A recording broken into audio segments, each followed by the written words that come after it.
Hello everyone, welcome to another amazing video. If you enjoy the content, I ask that you subscribe to the channel and turn on the notification bell so you don't miss the upcoming parts and new videos. Now, without further ado, let's get into today's video. Are you ready? Let's go. We are in a room where there is a person lying down, apparently sick, and several people around. The one lying down is named Xiao. A woman is by his side, crying, for we do not see old Xiao in his better days. The fifth disciple, Shan, says that the old man is already exhausted and asks the senior disciple Kivan what they should do. Kivan says the answer is obvious. Sivan says he will go out to look for another elder to learn from, as staying there praying for this old body would not help Sivan get any stronger. Kivan thinks that this kind of person who goes out on a simple mission and comes back crippled and wounded is a complete waste of time for them. Kivan knows that if it weren't for him exposing the martial arts of the elder, surely the old man would not die like this. The second and third disciples, Haoran and Feng, just agree with Kivan. The fourth disciple, Zheng, says that it was about time for this old man to die. Zheng had been looking forward to this for a long time. Zheng emphasizes that all those who still cherish this monk time should be treated as one. The young master would become the disciple of the second elder, who has the highest number of female disciples. The girl who was there listening to all this gets angry at everything and clenches her hand while cursing everyone there. She stands up and shouts at everyone that if it weren't for Xiao, none of them would be able to surpass the cultivation limit and become immortals. She points out that it might now be too late, and the old man may turn into a pile of bones. She screams that all there were just ungrateful animals. This leaves everyone extremely angry. Feng approaches her and slaps her face, throwing her backward. As she fell to the ground, Feng tells her to have more respect. Feng was clearly irritated by her words and asks who she thinks she is to speak to him that way. Chivan draws Feng's attention, saying, if this poor thing wants to stay with the old man, let her stay. As Kivan was picking up some things, he says he had already taken everything of value that the old man could have. Feng, while carrying some things, smiles, saying the useless old man was a perfect match for his useless slave. The woman was still on the ground, trembling as she tried to stand up, thinking all there were nothing but traitors.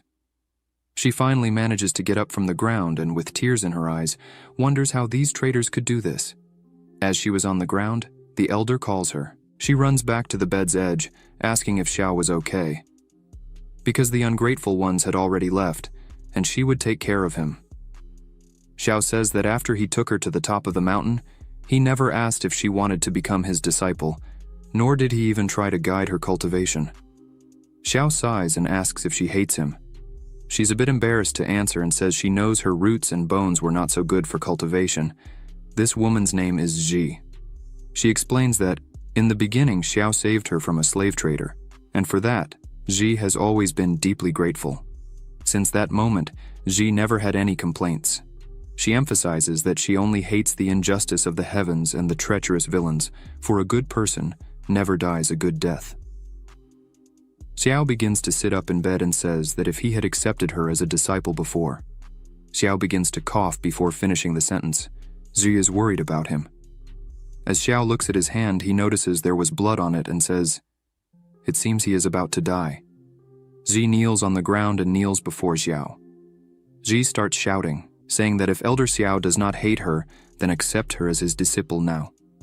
In the future, she will surely kill all those traitors who left here and avenge Elder Xiao. She makes it very clear that she will not stand up until Xiao accepts her as his disciple. This leaves Xiao somewhat impressed.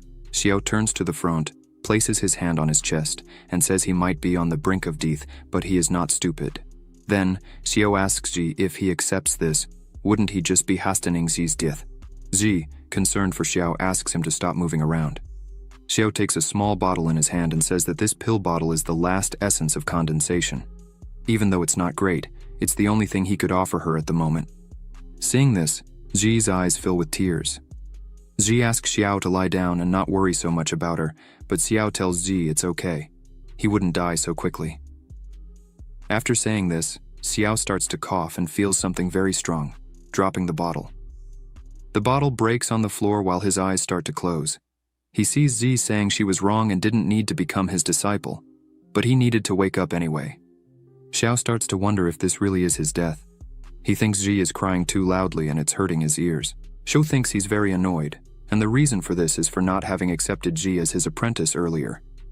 He thinks his end has really come, but suddenly, a voice says, officially launching the disciple bonus system. Xiao is a bit confused seeing this and wonders what it could be, but he receives an infinite gold pill. Just one of these pills contains the equivalent of spiritual energy of about 10,000 essence gathering pills. This pill contains so much energy that it can be used to advance a whole realm of cultivation or heal any kind of injury. Xiao takes the pill in his hand and rubs it on his face while crying, saying he's been in this world for 20 years since he crossed over, and finally, the hack has arrived. 20 years ago, I, Xiao, arrived in this world due to a car accident. I thought I was the main character of an illustrious family with exceptional talents. I even reached the foundation building stage before I was 10 years old. But after I entered the Hongmeng sect, my cultivation stagnated, and I never made any progress again. I became the laughingstock of everyone. However, the heavens have given me a second chance. Xiao asks the system what this reward he received is. The system informs that, as the name suggests, the host will receive things in return for everything given to his disciple in the name of the master. Xiao asks if this also applies to skills and knowledge that his disciples receive. The system responds that, yes, it also counts under the teachings of the host. If the disciple's cultivation values advance or gain insights, the host will receive double the value. In simple terms, if the host transmits the equivalent of 200 days of cultivation to the disciple, the host will receive back the 200 days of cultivation. Similarly, if the disciple gains understanding of some type of sword technique under the teachings of the host, the same will receive X times in return. This means that the host will directly understand the sword skill to the level X. Xiao places his gold pill in his hand and asks the system if he gave this pill to his disciple, he would receive X times in return. The system says that, no. Items received as a reward from the system cannot be rewarded again. However, if the master teaches a disciple the skills that were given by the system, and the disciple gains new insights, it is not considered something from the system. Then, the master will receive a second reward. Xia says he understands and it's not something as simple as an infinite reward loop.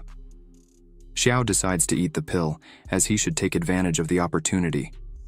After consuming the golden pill, Xiao starts to emit a strong glow and rises from the realm to the golden core in one go. While all this was happening, Ji was still kneeling near Xiao's bed, trembling and crying, begging him to wake up. She says in a trembling voice that she doesn't want anything else, not revenge, doesn't need to be his disciple, much less receive gifts like essence pills. Ji just wants her master to wake up. Suddenly, Xiao places his hand on Ji's head, saying she should remember the first thing her master will teach. Ji lifts her head, with her eyes full of tears, surprised by this. As soon as Ji looks at her master, she sees that he is completely fine. Xiao is physically healed, with a strong energy coming out of his body. He tells Ji that if she has enemies, she should seek revenge and face everyone with ferocity, and the revenge should be doubly severe. Meanwhile, in another location, Feng knelt before a man, pleading for him to take him as his disciple and offering all of Xiao's secret martial arts in exchange. This place where Feng was is the Hongmeng sect, 6th peak. The man took the scroll offered to him by Feng and remarked that Xiao had indeed made an excellent disciple. The man pointed out that Xiao, who once was the star of the Hongmeng sect and considered himself unparalleled, ended up in such a state. It's unfortunate. This man is the elder of the 6th peak and head of the discipline hall, Wang Na. The elder told Feng that if he truly wished to become his disciple, it could indeed be possible. But the elder showed a ruler called the Ruler of Repentance. This ruler is capable of dissecting a person's spiritual roots. The elder said that if Feng could extract Xiao's spiritual root, then he would accept Feng as his personal disciple. However, Feng should be careful when holding this ruler, as once it comes into contact with blood, it won't easily come off without a proper method. Feng held the ruler and told the elder not to worry, as he, Feng, would not let the elder down. However, suddenly, a very strong attack came from behind Feng, hitting him in the back and throwing him into a wall. This attack left Feng severely injured. When Feng looked down, he was utterly terrified by what he saw. In the attack, his body was wounded, and his blood came into contact with the ruler, which was sucking his energy out of his body. This caused Feng to fall to the ground, screaming in pain and crying in despair. As he lay on the ground, he screamed, saying he couldn't die there as his path to immortality had just begun. Elder Wang Na, confused by all this, asked who could have done this. Looking up, the elder saw Xiao and Ji flying. Xiao looked at Wang Na and said that if he really wanted his spiritual roots, Wang Na should come and get them himself. Wang looked up and apologized to Xiao, saying it was just a joke he was playing on Feng and nothing serious. But, while saying this, Wang was actually wondering how Xiao had such a strong aura, as Feng had said Xiao was on the verge of death. It didn't make any sense. Xiao replied that if that was the case, then all was well. But unfortunately, Xiao wasn't joking. Wang Na. Xiao began to use his magic power and several swords appeared around him. Wang Na, seeing this, was impressed, as this was the Kanglang sword art technique. This reminded Wang Na of something. When I and Xiao entered the Hongmeng sect, Xiao gained the sect master's favor by creating the Kanglang sword art and received most of the cultivation resources. Luckily, I advanced to the Golden Core realm first, and Xiao became useless. Wang Na created a barrier around himself to defend against Xiao's attack. While Wang Na was inside his barrier, he told Xiao not to be foolish to attack him, as Wang Na had already advanced to the second level of the Golden Core. This meant that Xiao would have no advantage in this attack. As soon as Wang Na finished his sentence, his barrier was easily broken by Xiao's attack. This left Wang Na completely terrified by Xiao's strength. While Wang Na wondered how this could be happening, Xiao, with a slight smile on his face, asked if this was what a person of the second level of the Golden Core could do. Xiao's attack began, and the sword started flying around Wang Na, who was in shock thinking that the power Xiao was demonstrating was of the third level of the Golden Core, or even higher. As Wang Na pondered the power demonstrated by Xiao, one of the swords hit his hand, causing him to scream in pain. Wang Na emerged from the midst of the swords and shouted at Xiao, saying that if he dared to kill Wang Na, the sect would not forgive him for such an act. Xiao quite calmly questioned Wang Na if that could really be true, and highlighted that he was curious to know what the sect would be capable of doing once Wang Na was dead. Xiao turned his attack back to Wang Na, who, with no other option, decided to use a mysterious artifact. Upon using this artifact, a shield rose in front of him, protecting him. Wang Na thought to himself that unfortunately, this artifact only had 3 charges, and this was the last remaining charge. Wang Na considered this a huge loss, as he had intended to use this last charge when he was advancing to the nascent soul stage. Xiao observed this and thought to himself that Wang Na really did have some tricks up his sleeve. Xiao remarked that it seemed Wang Na had received quite a few gifts over the years. Suddenly, black lightning started to strike everywhere. Wang Na yelled Xiao's name, questioning if he really intended to continue with this. Xiao, with a determined look, questioned why he should stop. Xiao continued his attack, leading to a massive explosion. Amidst it all, Wang Na couldn't believe this was happening to him. Xiao's attack began to destroy everything around. After the attack ended, everything nearby was destroyed, and a huge hole was created on the ground. In the midst of all this, Wang Na was severely injured, cocking in pain. When Wang Na saw Xiao approaching, he was completely terrified and began screaming for Xiao not to come any closer. Xiao, as he approached, asked if the shield Wang Na was using was a top-tier artifact, classified as mysterious, because it managed to keep him alive in this world. Artifacts are divided into 5 levels: mortal, mysterious, earthly, celestial, and finally, immortal. Within each level, there are 4 grades: low, medium, high, and supreme. The shield used by Wang Na was of the mysterious class, high grade. Even within a sect, this would normally be considered a sect-defending treasure. Xiao hadn't expected Wang Na to have such a valuable treasure tucked away. Xiao didn't care much about that. In any case, it was going to end there. Xiao drew his sword and aimed to deliver a finishing blow, but Wang Na created one last barrier around himself and pleaded for Xiao to spare his life. Xiao paused because he heard a voice. This was Zhang He, the leader of the Hongmeng sect. He told Xiao not to act impulsively, as fights among sect members went against the sect rules and could lead to expulsion for both. Xiao turned to the sect leader and laughed, creating a small amount of energy in his hand. Wang Na, seeing Zhang He, thought the gods had given him a glimmer of hope. So he began to beg for help, saying Xiao was beating up everyone there. But in the blink of an eye, Zhang He used his power to strike Wang Na's face, telling him to shut up. Zhang He stated that Wang Na should come to the inquiry pool of the disciplinary hall so they could better analyze and see who truly deserved to be expelled from the sect. Wang Na, severely beaten on the ground, said in a trembling voice that it wasn't necessary. Zhang. He turned to Xiao and congratulated him for breaking through the Golden Core realm after so many tribulations. Xiao thanked Zhang He and said that if he hadn't evolved, he would probably have become someone's target, and his spiritual roots would have been removed. Wang Na shouted that it was a misunderstanding, and he would accept the sect's punishment. However, Wang Na said he hoped Xiao wouldn't use this against him in the future. Xiao crossed his arms and said that, out of respect for the sect leader, he would leave Wang Na alive for now. Xiao, looking back, saw Feng dragging himself on the ground. Xiao pointed out that Feng had committed an even greater crime than Wang Na, as betraying his master and repaying kindness with hostility was unacceptable. Therefore, Feng should be banned from entering the sect, and all his cultivation should be completely extracted. Feng tried to ask for the sect leader's help, but Zhang He simply said it was up to Xiao to handle as he wished. Ji, hearing this, started to run and said there was no need for her master to act.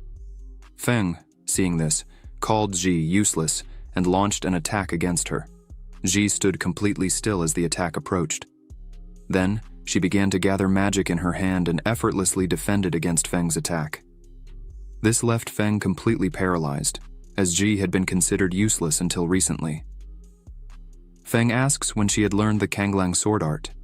Hearing this, Xiao begins to explain that 3 days ago Zhai was sitting. The system pops up with Zhai's specifications.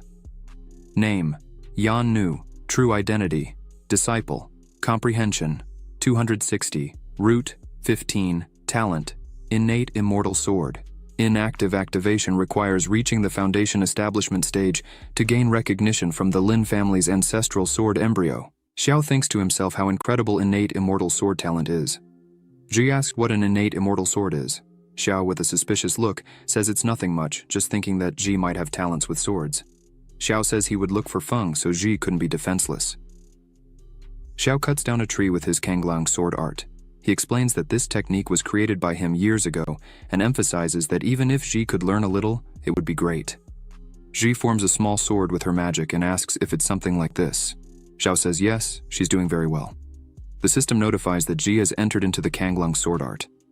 Another window opens, stating that teaching the disciple the Kanglang sword art, a mortal grade sword art, rewards tenfold. The host is rewarded with the sky-slicing technique, high-level mysterious grade. This makes Ji the real treasure there. Ji approaches Feng, preparing to step on him, and starts saying that even with all the guidance from Master Xiao, Feng still couldn't learn to use this technique. Ji stares down at Feng, who begs Ji to stop.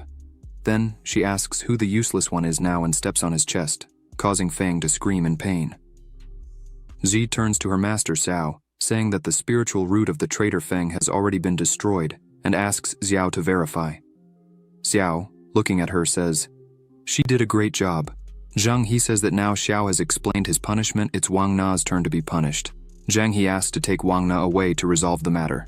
Xiao turns to leader Zhang He and asks when Xiao said everything was finished. The leader Zhang He, a bit confused, asks Xiao what he's talking about, since a while ago, Xiao said he would spare Wang Na's life. As soon as Wang Na hears this, he gets up worried, asking what more Xiao wants from him. Xiao gives a slight smile, saying he indeed intends to leave Wang Na alive, but turns with a cold look and says he won't let Wang Na go just like that. Xiao says it will all depend on Elder. Wang Na's sincerity. Wang Na starts to smile and takes out a bag, saying all his treasures are inside. Then Wang Na offers the bag to Xiao, hoping it will be enough. Xiao uses his magic to quickly grab the bag, saying Elder Wang Na is a wise and truly enlightened person. Xiao thanks Wang Na for the gift, bids him farewell, and calls his disciple Ji to leave. As the two were leaving, Ji highly praises her master Xiao, who in turn says they would rest today, as tomorrow he himself would guide Ji's cultivation. Wang Na just watches all this. Leader Zhang he bids farewell to Wang Na and asks him to take care. Wang Na, with a battered face, is extremely annoyed with everything and thinks this won't end here. The next day, at the 7th peak, Xiao was checking what was in the bag he received from Wang Na. As Xiao looks through it, he sees there were a lot of things, even elixirs good for the Golden Core realm. Even though they were not of good quality, they would still serve. Xiao picks up 2 scrolls in his hand, one of mortal grade and the other of earth grade. Xiao thinks that this medium-grade primordial technique would be perfect for Ji to establish a foundation. Xiao looks over everything there and thinks that, amidst it all, the most valuable item would be this sword called the 5-element seal, earth grade, intermediate level. Xiao thinks none of it would be useful to him, as he needed nothing there. Then, Xiao decides to give everything to Ji, because when it comes to treasures, the system's rewards will always be better. Now that Xiao had looked through almost everything, only one thing remained: a small bag filled with high-level spiritual stones. Xiao thinks Wang Na must have mined a lot in recent days to have all this. Xiao thinks now it's all his, and he's rich. So maybe he'll create a small village one of these days. Ji arrives and knocks on the door, saying Xiao had told her to come in 2 hours for training. She asks if she can come in. Xiao says yes, asks Ji to sit with him. The cultivation realms for practitioners are postnatal, innate, chi refinement, foundation establishment, golden core, nascent soul, separation realm, integration realm, Mahayana realm, transcendental realm. Each realm is divided into 10 minor realms. The postnatal realm strengthens the blood energy to temper muscles, bones, and skin, enhancing physical strength and its quality. The innate realm fills the blood and chi to form internal energy, increasing the power of martial arts and physical defense up to the transcendental realm. Should you reach it, you may ascend to immortality, but this is only a level few have reached. Xiao and Ji sit opposite each other, touching hands. Xiao says he will start by teaching the primordial technique.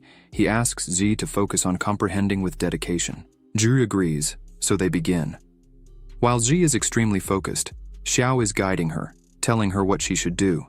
Xiao says to circulate the qi behind her body a few times to gain understanding. The system window pops up again with the same specifications as before. Xiao sees that Ji only has 15 spiritual roots, so Xiao asks the system what the score of an ordinary person would be. The system shows it's between 50 and 60 points. This explains why Ji easily learns techniques, but when it comes to cultivation, she has a lot of difficulty advancing. Xiao decides he himself will have to force qi for her to refine her essence and marrow. Xiao places his hand near Ji's head, and energy starts to envelop her, passing through her entire body. Ji opens her eye, and now she is at the 10th stage of the postnatal realm. Ji is very worried about Xiao and questions him, asking why he did this, as providing qi directly like this can be extremely costly. It might cause the person to lose cultivation, regress realms, and even injure the provider's body. Xiao places his hand on her head and tells her to be at ease, as her master is very well. The system pops up for Xiao, notifying that he sent 100 days of cultivation to his disciple, and thanks to this, he gained 500 days of cultivation. Xiao, seeing this, thinks he's actually much better off than before. Xiao gives a bag full of riches to Ji, saying all this was a gift from him to her, as before he didn't have much to offer, but now he can provide good things. Ji, seeing this, becomes extremely happy, as she had never received such treatment before. The system shows Xiao gave Ji a 3rd-grade Huan pill and 10 2nd-grade pills. Then, he will receive 15 times this. The system shows he received a 4th-grade Huan pill. Ji thanks her master Xiao again for having saved her life in the past and now teaching her for the future. She says she will serve him at any time he needs. The system shows again that Xiao gave 17 martial arts to Ji, then received 20 times reward for this. Xiao obtained a celestial grade, supreme ranked 1,000-mile sword art. Xiao tells Ji not to be so modest with him, as everything that's his is also hers. Xiao asks Ji to train carefully today. After she has managed to absorb this, he will give her more than qi directly for her cultivation. Ji is surprised, as there will be next times. The system shows Xiao gave Ji the martial art 5-element seal, mid-rank earth grade, and for this, he was rewarded 20 times, receiving a gentle wandering sword, supreme rank earth grade. Ji doesn't understand how her master can give her so much qi. So, she tells him to be more careful, as this might be charged, it doesn't seem safe. Xiao smiles, saying he is very well, and if Ji does not believe him, she just has to wait a little, as he will soon go into seclusion for 3 days. Xiao guarantees that he will rise to level 5 of the Golden Core realm. Ji gets excited and says she will protect Xiao while he is cultivating. If anyone comes close, she will take care of it. Xiao tells Ji to be careful and not to stress too much and to practice properly. Ji says it's okay and will practice right now. Xiao opens the system window to check all his rewards. Xiao takes the Huan pill in his hands and thinks he had heard about it before. This pill can only be cultivated by someone who has a nascent soul. The heavenly materials required are the rarest to find for 4th grade elixirs. Xiao thinks that even if he searched the entire Hongmeng sect, he probably wouldn't find even 5 of these pills. But that still wasn't really what Xiao was eyeing, as the reward Xiao most wanted is the 1,000-mile sword art. This art is practically the pinnacle of all fencing. If Xiao combines the 1,000-mile sword art with his new high-level earth-grade sword, Gentle Wandering Sword, it becomes basically unbeatable. Xiao gets excited about all this and decides to test the real power this combination could have. Xiao sends a small attack at a stone and easily destroys the stone. Xiao is surprised by the 1,000-mile sword art, as this skill emphasizes the way the sword is manipulated. Xiao thinks that if he gathers more swords, or gets more valuable swords, it would be child's play to challenge stronger realms. But that would be for another time, as now Xiao will assimilate the cultivation received from the system. Xiao is quite confident this time. He believes he might reach, or even surpass the 5th stage of the Golden Core. Meanwhile, in the Wang sect market, Zhang and Li Shan were walking carefree until, out of nowhere, 2 women start commenting on Xiao, saying he recently ascended to the Golden Core, and that Xiao had a confrontation with Elder Wang at the 6th peak, and apparently Xiao defeated Wang in a humiliating way. This caught their attention. The 2 women highlighted that Xiao was willing to sacrifice his own spiritual roots to assist his disciple. The other woman says that's so perfect and envied people who had a master like that. The 2 were completely in love with Xiao. Li Shan, upon hearing this, starts to think, could Xiao really have been able to help and pass his skills to that Ji? The other 2 women who were with Wang Zheng ask him and Li Shan why they left the 7th peak. Wang Zheng answers the women that everything they were hearing was a lie, as Xiao was a complete idiot who mistreated his students, and that's why they left there. While Wang Zheng and Li Shan were with these women, Lin Haran was just. Watching all this, he starts to think that Xiao, besides having a new disciple, was still able to move to the Golden Core. Not to mention that Elder Wang was not able to defeat him. Lin Haran wonders if this could really be true. So, he decides to see with his own eyes. At the gate of the 7th peak, a man stands in front of Xiao and Ji. This man says he was sent there on behalf of the sect leader Zhang He.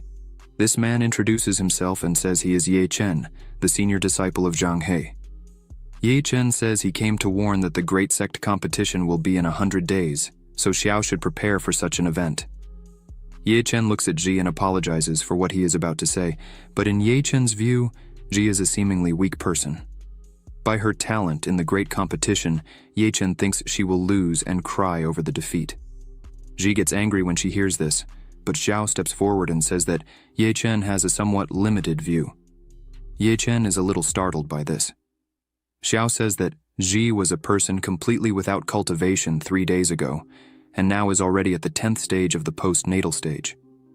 Xiao asks Ye Chen what he thinks of Ji's rate of evolution if she really seems irrelevant. Ye Chen is dumbfounded and can't believe what he heard and asks Xiao if he is joking.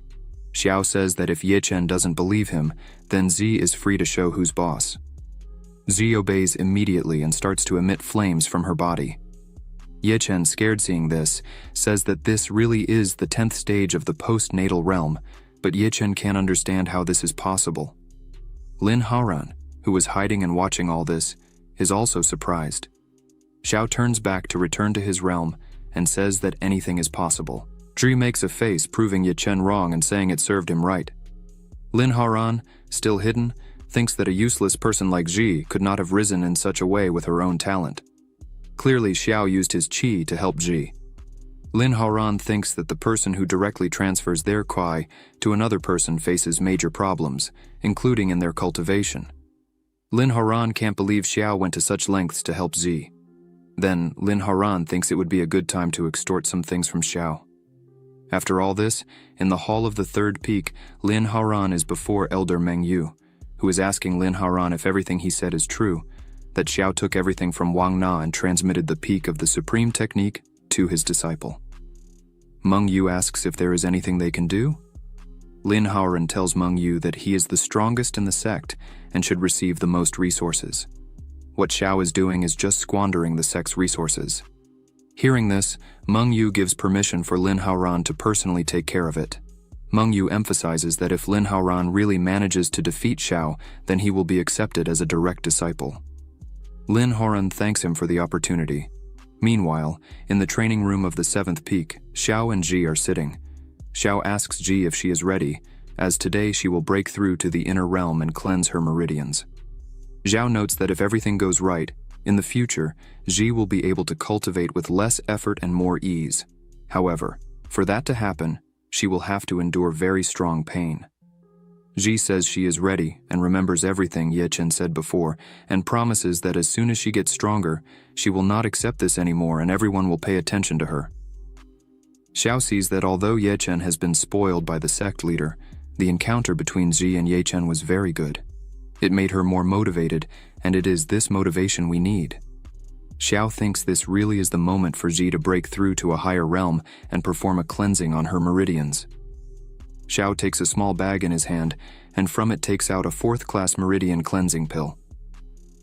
Xiao was able to buy them thanks to the riches he took from Wang Na. Xiao decides to start and prepares to begin the training. As soon as it starts, Zhi tries to concentrate as much as possible. Joy thinks this is more painful than she was thinking, but after the pain passes, Zhi feels as if her whole body becomes lighter. A system window opens, informing that Xiao transferred 200 days of cultivation to Zhi, increasing her aptitude by 70 points as a reward. This was doubled, resulting in 400 days of cultivation and the low-class autumnal water sword technique of Earth rank. Xiao, seeing this, thinks it is finally done. Xiao is very satisfied, as the feeling of gaining something is very good. Now Xiao is at the 6th level of the Golden Core. Zhi finally opens her eyes and feels much better, as she is now at the 1st innate level. Zhi asks if this is a technique to purify the meridians and marrow, and completes asking if now that she has reached the celestial realm, if this was enough to face Ye Chen. A window opens again, showing Zhi's information. Name, Zhe Nu. True identity. Disciple. Understanding. 260. Aptitude. 85. Talent. Innate body sword. Not activated activation condition. Reach the foundation realm. Obtain recognition of the ancestral sword embryo of the Lin family. Xiao laughs and touches Zhi's face, telling her to be brave and take Ye Chen down. If Zhi defeats Ye Chen, Xiao promises to take her to the World Genius Challenge. Zhi is extremely happy with this, asking if she really can do all this. Suddenly, someone starts knocking on the door, leaving Zhi and Xiao surprised. This person calls for Xiao, saying that one of his disciples had been seriously injured while collecting medicinal herbs for his treatment, and asks Xiao to come outside to take a look. Xiao, already suspicious, decides to follow. As he was leaving, Zhi was just wondering who it could be and if her master really had other students besides her. As soon as Xiao opens the door, Zhi is surprised to see Lin Haoran lying on the ground. Lin Haoran, with a trembling voice, calls for his master, referring to Xiao, and says that unfortunately, he is still weak because he managed to recover only one blood dragon plant, and asks Xiao to take the plant. Zhi screams furiously that Lin Haoran is just a traitor who swore loyalty to the third peak and asks what he is doing there. Lin Haoran, still lying on the ground, tries to explain with a still trembling voice, saying it's just a misunderstanding and the only reason Lin Haoran entered the third peak was to get this life-saving plant for his master. The disciples of the Third Peak's elder Meng Yu say that Lin Haoran almost died to get this plant and doesn't need to speak to him in that way. Meng Yu adds, saying that for 3 consecutive days Lin Haoran had kneeled asking Meng Yu for help, and this moved Meng Yu. Zhi doesn't accept any of these words, saying they are just distorting the truth. It's clear that Lin Haoran betrayed Xiao and is now trying to navigate the situation with this ridiculous act. Xiao asks Zhi to calm down and leave this matter to him.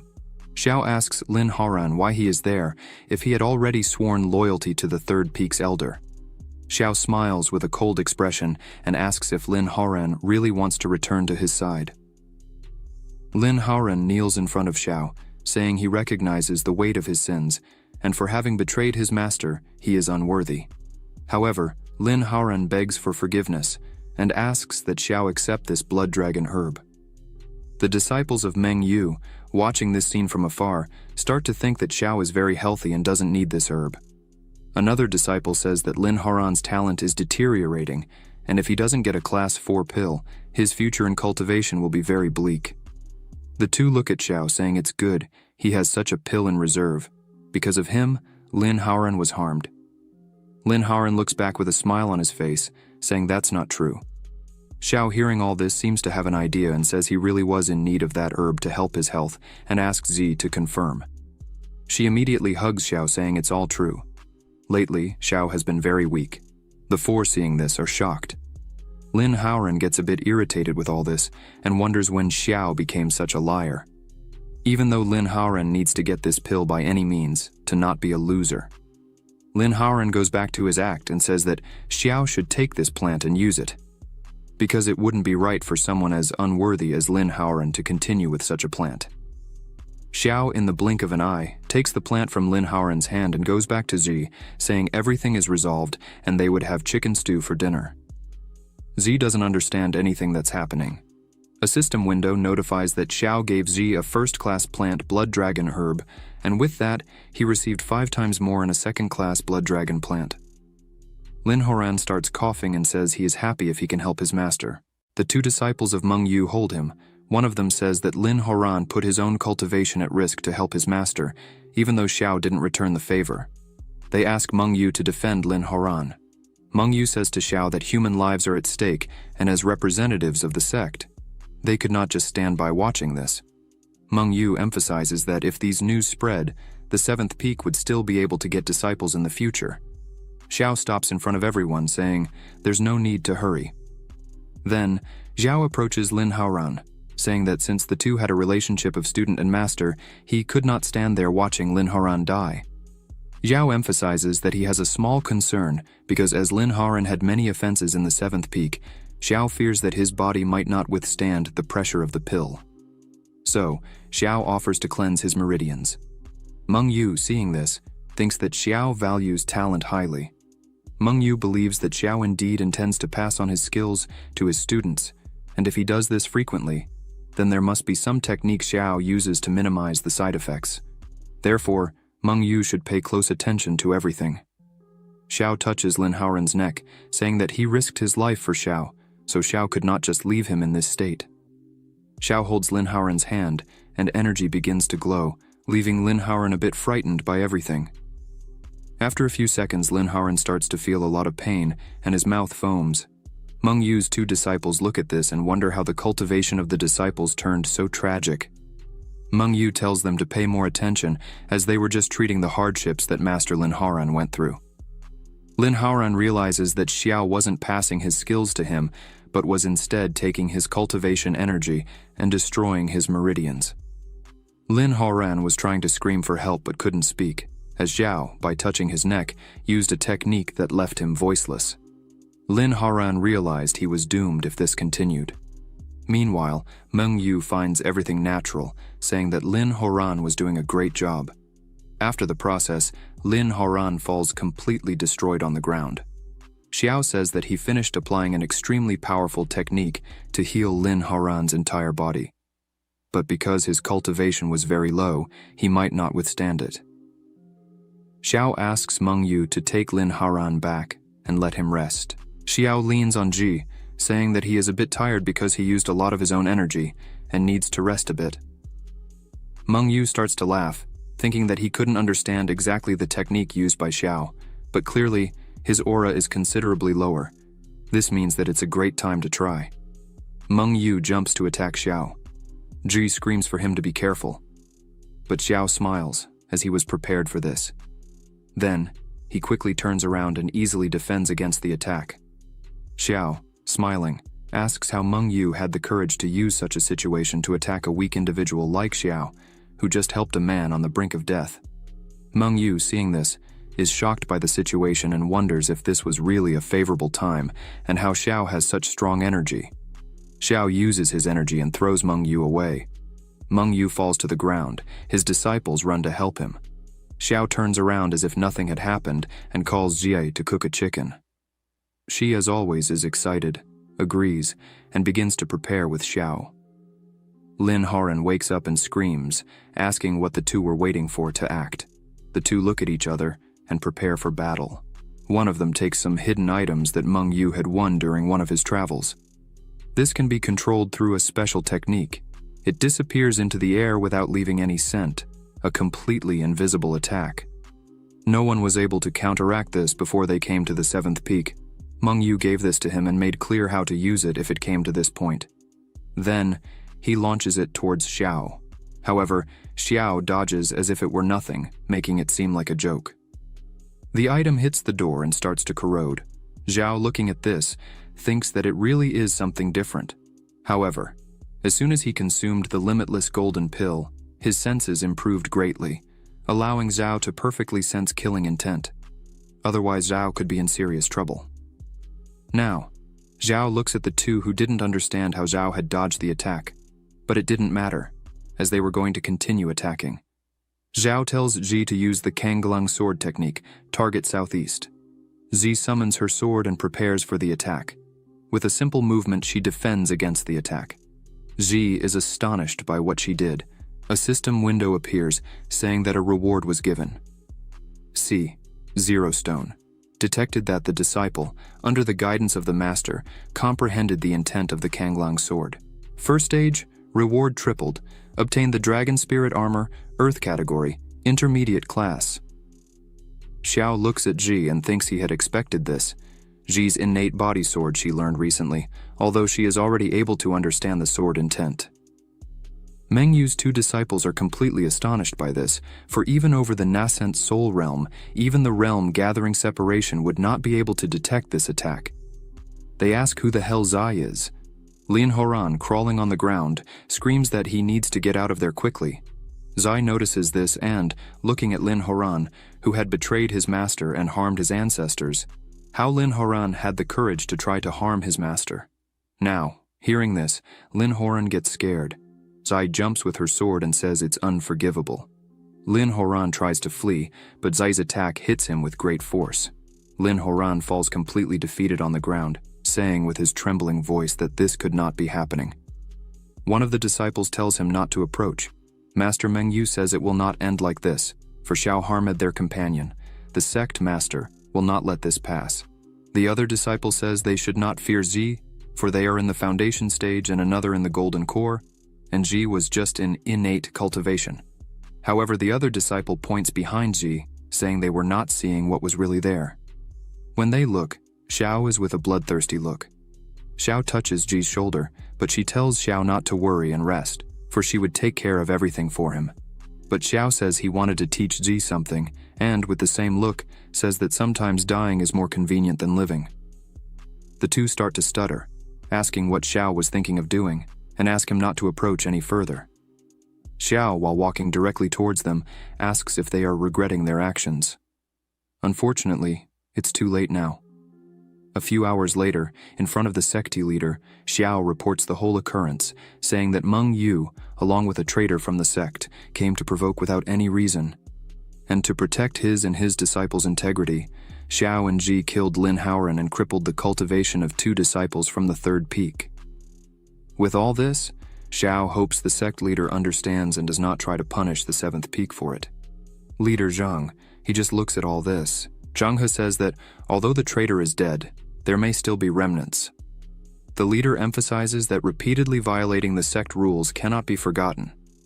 Several times, Xiao lowers his head and says the leader is correct, and he, Xiao, respectfully follows the sect leader's instructions. Meng Yu stands up and says the leader is being biased towards Xiao, for clearly he is distorting the real facts, talking nonsense. Meng Yu says he went to the 7th peak with good intentions, and Xiao killed one of his disciples, breaking the sect rules, and this should be punished with expulsion. Xiao responds that it was not quite a visit, as he had already taken Lin Haran as one of his disciples.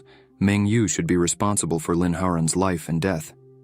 Xiao asks what the purpose was in taking him to the 7th peak. Xiao completes saying that visits do not need prior preparations and throws the needles used in the attack. Xiao asks Meng Yu if he thinks he can easily deceive the sect leader like this. Meng Yu, stuttering, tells Xiao not to make false claims like that. Leader Zhang. He slams his hand on his chair, showing he was annoyed with all this. He emphasizes that it really is unusual to see Meng Yu defending the sect rules like this. The leader says that since Meng Yu started all this, they should let Meng Yu set an example by voluntarily losing his cultivation according to the sect rules. Meng Yu, upon hearing this, kneels down again, begging for mercy. Zhang. He stands up and says, "That's enough. This matter would end here. As punishment for Meng Yu's behavior, he should undergo 3 months of physical penance and 1 month of reflection facing the cliff, and there will be no further discussion." Xiao thanks, saying the sect leader is very wise. The guards arrive to take Meng Yu, who is disbelieving to this point. While being taken away, Meng Yu looks at Xiao and says he would take revenge no matter the cost. While all this was happening, Ji was training seriously in the 7th Peak's training hall. Xiao opens the door and asks how Zi's comprehension was going, but as soon as he opens the door, she gets startled and quickly gets up, starting to run around Xiao, apologizing for having acted that way with the traitor. And if the sect leader had applied any punishment, she would take full responsibility. Xiao calms her down, saying that it was nonsense in her head. She wasn't at fault for anything, and she should be more at ease, for Xiao would protect her from everything and everyone. No one would be able to harm her. Xiao touches Ji on the shoulder and tells her to remember these words well. From today onwards, whether it's traitors, gods, Buddhas, emperors, or ministers, if anyone dares to offend Ji or Xiao, he himself would retaliate. All this leaves Ji with a face red from excitement. Xiao says that even if the sky falls, he will still be by Ji's side to protect her. Ji starts to cry and falls to her knees, showing gratitude. Seeing this, Xiao asks what she was doing. Xiao lifts Ji up and asks her to simply say if she wants to say something. Zi says there are some things she feels should not be hidden from Xiao. Zi says her real name is Lin Ji, and she is the daughter of the Lin family, the rulers of the Southwest. Xiao is surprised by this, as the Lin family was a recognized martial arts family in the Southwest. Xiao thinks that 10 years ago something happened and everyone was annihilated overnight. Ji, with her eyes full of tears, begins to explain that 10 years ago, the Lin family discovered a huge spiritual stone vein on their territory, and this was a great breakthrough. The abundance of spiritual stone resources was enough to establish a power similar to the Hongmeng sect overnight. Ji's father, who was the head of the Lin family at the time, immediately ordered that this matter should not be disclosed, fearing it would attract disaster. However, Ji's uncle, driven by selfish motives, sold this information to the Luoyun sect because he was dissatisfied with the distribution of mineral resources by Ji's father. Ji's uncle wanted to be the head of the family, and, since they didn't let him do such a thing, then he sold the information wishing that everyone would die to take advantage of the spiritual mine. The Luoyun sect murdered more than 100 members of Ji's family. The Lin family survived only under her father's protection. Ji was able to survive by a stroke of luck. When Zi managed to escape from all that, she encountered bandits on the way who robbed her of all her money and sold her to slavers. Zi says fortunately her master Xiao found her, otherwise Ji can't even imagine where she would be at this moment. Hearing this, Xiao burst into tears, saying he had no idea that his disciple's life was so miserable. Now it's clear why Ji hates traitors. Her seriousness is justified. Xiao grabs Ji by the arm, saying they would go down the mountain. Ji asks why they would do that and where they would go. Xiao says Ji begged Xiao to be her master, and out of respect for that, he should avenge everything. Xiao looks into Ji's eyes and smiles, saying that as her master, he would go with her to the Luo Yun sect to avenge everyone with their own hands. Ji starts to cry again upon hearing this. Ji runs and hugs Xiao, saying she just wanted to see him live a peaceful life and, if necessary, she would spend the rest of her life kneeling just to fulfill that. Xiao tries to calm her down, saying she doesn't need to say those words at the moment. They must head for the peak. The future is limitless. Xiao calls Ji to leave, and she agrees. In the middle of the forest outside the city, two people were fighting when suddenly another person arrives there. These two people are Bai Luori and Linqing Xuan. As soon as Bai Luori sees the leader, he raises his sword enraged, saying he should have known who was behind this, for letting all these other people die one by one, consuming their energy. Only this guy is capable of doing such a thing, isn't that right, Zhang Yi? This man is named Zhang Yi. He is from the Sun and Moon Ghost sect. Zhang Yi smiles, saying it's no wonder Bai Luori was a disciple of Fairy Zhu, as Bai Luori was able to kill several men there. Zhang Yi highlights that the green twin swords technique certainly deserves its reputation. Zhang Yi leaps towards the two, declaring that it all ends there. Bai Luori and Linqing Xuan brace for battle, but suddenly, a beam of energy shoots between the three, causing everyone to halt. Zhang Yi turns angrily, questioning who did that. Linqing Xuan and Bai Luori, startled, gaze at the hole created in the stone. Ji appears, frustrated with energy in her hand, lamenting that she unfortunately missed her attack. Xiao, quite calmly, mentions he had warned that Ji's attack was timed too early, which is why she missed. Zhang Yi turns and comments that all this was caused by such a beauty, mockingly asking how she plans to compensate him. Ji dislikes Zhang Yi's tone and declares his arrogance warrants death. Ji advances on Zhang Yi, but with a simple move Zhang Yi disarms Ji, telling her that her master should have advised her against such actions if she's not strong enough. Linqing Xuan and Bai Luori, witnessing this, shout for Ji to be careful, concerned for her, but Ji is entirely focused on her task and tells Zhang Yi that the only thing her master taught her was not to pity fools like Zhang Yi. Then Ji uses her magic and a glow forms behind Zhang Yi, and before he can react, several swords strike him from behind, causing Zhang Yi to scream in pain. Ji takes Zhang Yi's Qiankun bag and brings it to Xiao, noting it contains nothing of great value, just some spiritual stones and elixirs. Xiao suggests she should just keep the bag. Linqing Xuan and Bai Luori approach Ji and Xiao, thanking them for their help. They introduce themselves as students of Elder Zhu Xuan from the Hongmeng sect and inquire about their names.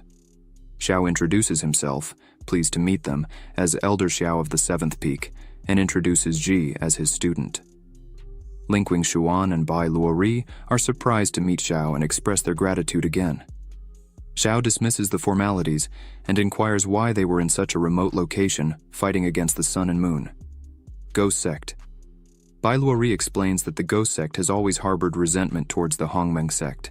Some members even relish in killing monks, and the prior conflict was over this plant, the colorless grass of 1,000 years low grass. This plant comes in 5 quality levels: low, human, mystic, earthly, celestial, and immortal. Among them are 4 grades: inferior, medium, superior, and absolute.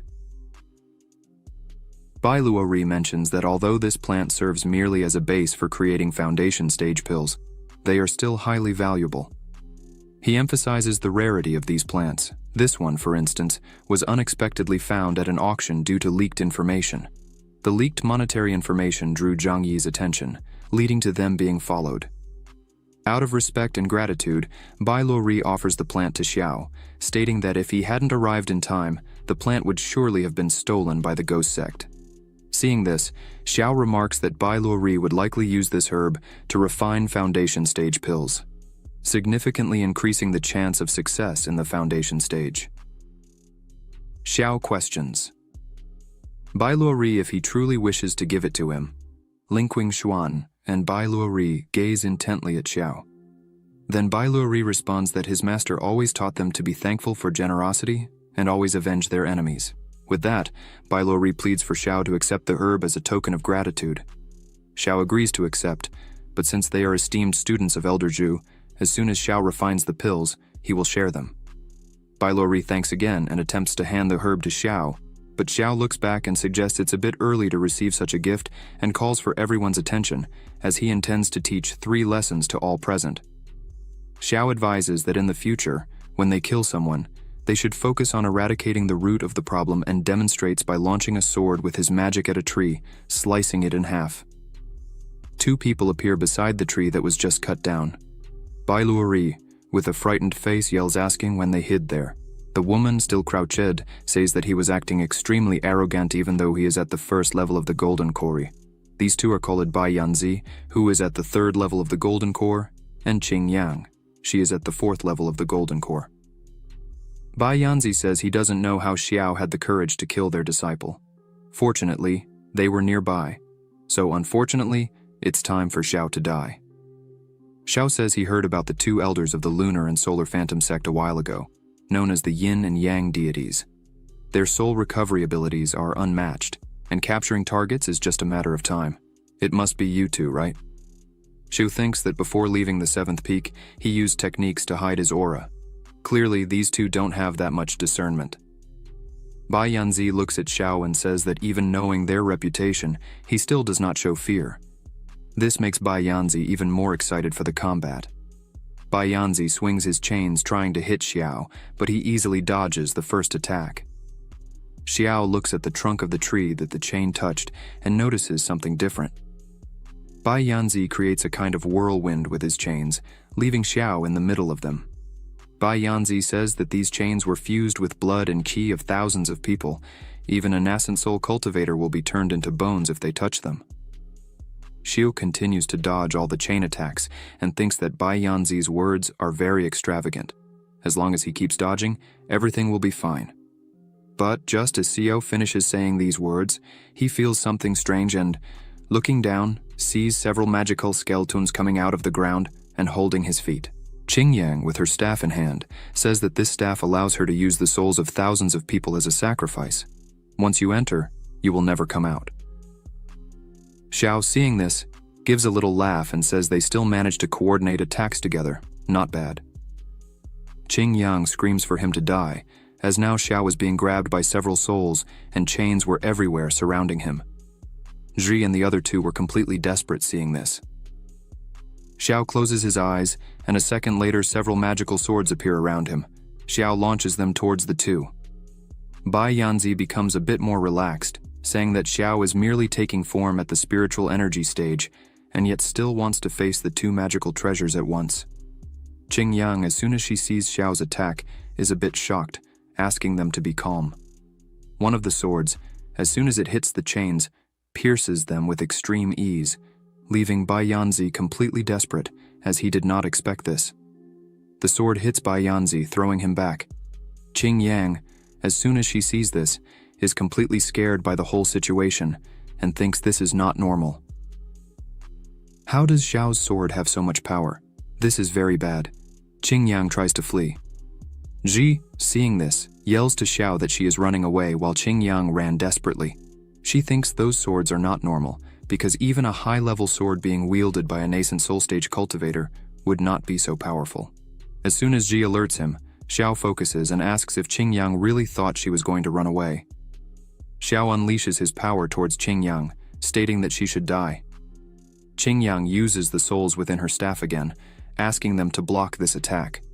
Xiao's sword continues to advance towards the center, heading towards Qing Yang. Once this formation is broken, all the spirits will be freed. As soon as the spirits hear this, they stop and refuse to protect Qing Yang, who becomes confused and tells the spirits that Xiao is the enemy, and therefore, they should protect Qing Yang. But the spirits turn against Qing Yang and start to bite and attack her. Thus, the curse is broken, and Zhao frees them to go their own ways. Linking Xuan and Bai Luori are completely amazed by Zhao's immense strength, as the 2 villagers from the Lunar and Solar Ghost sect were just killed by Elder Zhao with just 2 moves. Linking Xuan thinks that now Xiao might even be in the nascent soul realm. Zhi comes running, all happy, saying that all the treasure from the 2 who were just defeated was there with her. Xiao approaches and smiles, congratulating Zhi and saying she is getting better and better at collecting spoils. Xiao tells Ji that there is a Qiankun bag that belongs to Zhang Yi so Ji could keep it. As soon as Ji hears this, her eyes light up with happiness. Ji, very happy with this, thanks her master Xiao for the gift. Linking Xuan and Bai Luori are agape, seeing that Xiao was giving all the economy of the elders from the lunar and solar ghost sect to Ji, who was just a disciple. Ji was now boasting with 10,000 low-rank spirit stones and many elixirs. Zhai asks her master Xiao how she was going to use all this by herself. Xiao says that he had already given everything to Ji, so she should save and use it very carefully. Xiao thinks it's time to see what the system gave him as a reward. The system notifies that it was detected that the host gave to his apprentice 68,720 low-rank spirit stones, 4,600 intermediate-rank spirit stones, 36 second-stage cores, 16 third-stage flying locust condensed pills, merciless millennium herb, 100 cubic meters Kenkun ring, 250 cubic meters Kenkun bags. The system announces that it was calculating the rewards. After a few seconds, the system shows the rewards, which are a level 4 immortal nourishing pill, a 15,000 cubic meters Kenkun ring, 5 merciless millennium herbs, 2,000 absolute class spirit stones. Xiao is very surprised with all that he has just received. Xiao stops for a moment and smiles, as he had received 2,000 absolute class spirit stones. There are 4 classes of spiritual stones: low, intermediate, superior, and absolute. The exchange value between the higher levels is 1 to 100. This means that Xiao has 2 billion low-class spiritual stones. Xiao celebrates happily, as he just became rich overnight. She goes to Xiao and asks him if she could give these 2 bags to Linking Xuan and Bai Luori, since she already had a Qiankun ring. Bai Luori says they cannot accept it, as it is too valuable. Xiao pats Ji on the head and says that he had given it to her, so Ji could do whatever she wants with all the gifts. Ji smiles and hands the 2 bags to them, asking them to take good care of them. Linking Xuan and Bai Luori cry with happiness, saying that Ji and Xiao were good people. Bai Luori thinks that he is envious of Ji for having such a selfless master. After some time, Xiao and Ji arrive at the Luoyun city, alchemy room. After entering, there are several people inside focused. Ji asks Xiao what they were doing there. Xiao explains that the ruthless millennium herb they just obtained outside the city can be used to refine foundation creation pills for Ji. To avoid losing the efficacy of the medicine, they would refine the elixir first and then go to the Luoyun sect. Ji, hearing this, becomes extremely happy with her master. A woman hears the conversation. Her name is Su Muhan. As soon as she hears this conversation, she is surprised because one must be at least at the golden core cultivation level to refine foundation creation pills. Su Muhan, seeing Xiao, thinks he looks too young for such an achievement, but as she takes another look, she sees Xiao cultivating calmly, which impresses her. Suddenly everything explodes. Xiao and Ji are thrown away by the explosion. Ji, embarrassed, asks if Xiao really knows how to make elixirs. Xiao opens his fan and tries to cover his face while responding that he had never made a foundation creation pill before. Su Muhan comes over and says that if they wish to perfect a foundation creation pill, she could help them. Ji gets excited, saying that would be great, but Xiao was a bit suspicious of all this. Su Muhan says that the foundation creation pill requires pouring a large amount of spiritual energy into it, and Xiao would have to do this alone. The other people watching think Su Muhan is teaching for free. It seems she really has a good heart. Xiao, looking at Su Muhan's shirt, sees the symbol indicating she is a second-level alchemist. Xiao is surprised because she seems very young for this. While Su Muhan is focused on the herb in her hand, Xiao thanks her for the help and says he would pay double the market value for the assistance. And so, Su Muhan begins preparing the herb, while Ji and Xiao just watch everything happening. Green and yellow energy begin to spread around the place. Su Muhan takes a bottle and says, "Dan Sung," and the energy starts to enter the bottle. Xiao thanks her, and when he goes to pay, Su Muhan says there's no need, as it was just a favor she did for them. People start to run and scream, saying the auction has started, and there is a terrestrial-level sword in the auction. Su Muhan just watches, surprised by all this. Su Muhan starts to leave the place and says there's no need to pay. Xiao thinks he needs to buy a good weapon for Ji, and there is a terrestrial-level sword in the auction. Xiao thinks that if he can buy everything useful in the auction and give it to Ji, he would earn a fortune in rewards from the system. Then, Xiao calls Ji to follow him to the auction. Ji accepts and is happy, as she has not been to one before. On the second floor of the Tianji building, the auction is happening. In the center, there is a person presenting the items. In their hands, there is a 1,000-year-old ironwood whip, infused with spiritual energy, embedded with spiritual stones to multiply its power, capable of killing and being upgraded to the Zhuan lower realm. The starting price is 30,000 low-class stones. Z stands up, happy, and shouts, 100,000. The others are very annoyed, as they bid very high on all the items. Normal people can't keep up with all this money. Su Muhan, watching this, just stays silent. The presenter announces a superior class melted core fire lotus. The presenter says that after testing, the quality of this lotus is exceptional, and for this reason, the starting price is 1 million low-class spiritual stones. Su Muhan, all shy, thinks this is her only chance to get the melted core lotus, but Z, not caring about anything, stands up again, all happy, saying she offers 2 million. Su Muhan just fills her eyes with tears and is disbelieving. The other people say they can't cover that value, and it was over. It was expected that the rich would take it again. The presenter hits the gavel, saying it was sold to Xiao for 2 million.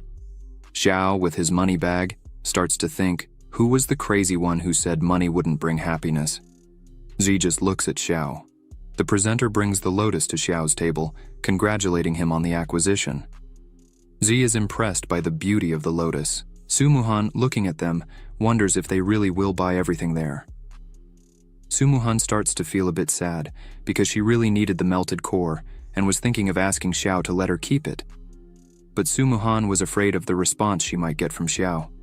However, she gathers courage and approaches Xiao's table, calling out to him. Ji, upon seeing Su Muhan, becomes joyful and asks if she wasn't the alchemist from earlier. But Su Muhan does not respond and simply kneels in front of Xiao, saying her father was a martial artist, but had gone too far.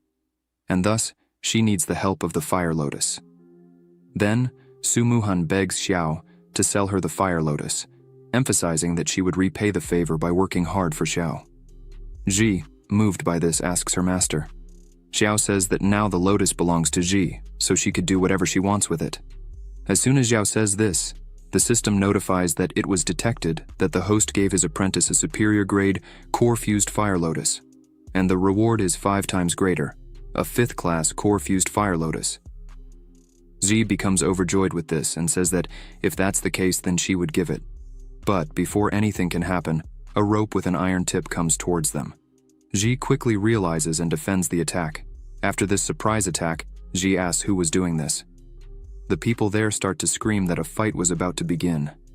A man holding this rope calls Ji a little shit and points to another man, saying he is his master and would offer 3 million to buy the lotus. The people are shocked, as 3 million is a large amount for an ordinary person. This man is Wang Ronger. He is the son of the lord of Luoyun City. Wang Ronger mockingly says that 3 million would be nothing for Su Muhan.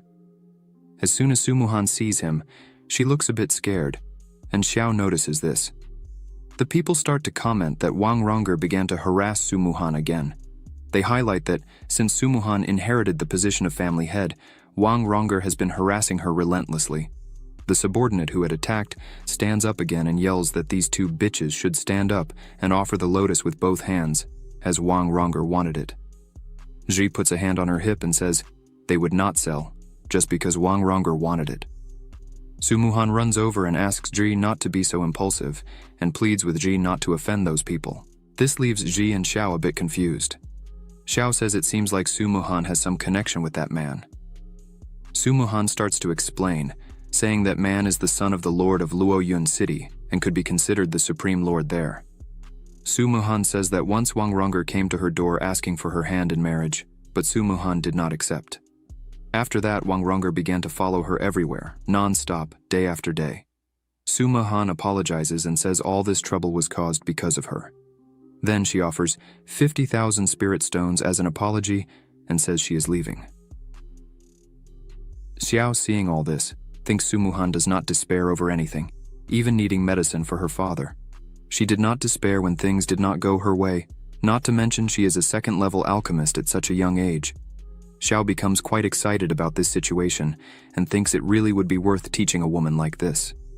Xiao calls Su Muhan and tells her to wait a bit, as he would give her the lotus and give Wang Rongger a beating. But there was one condition.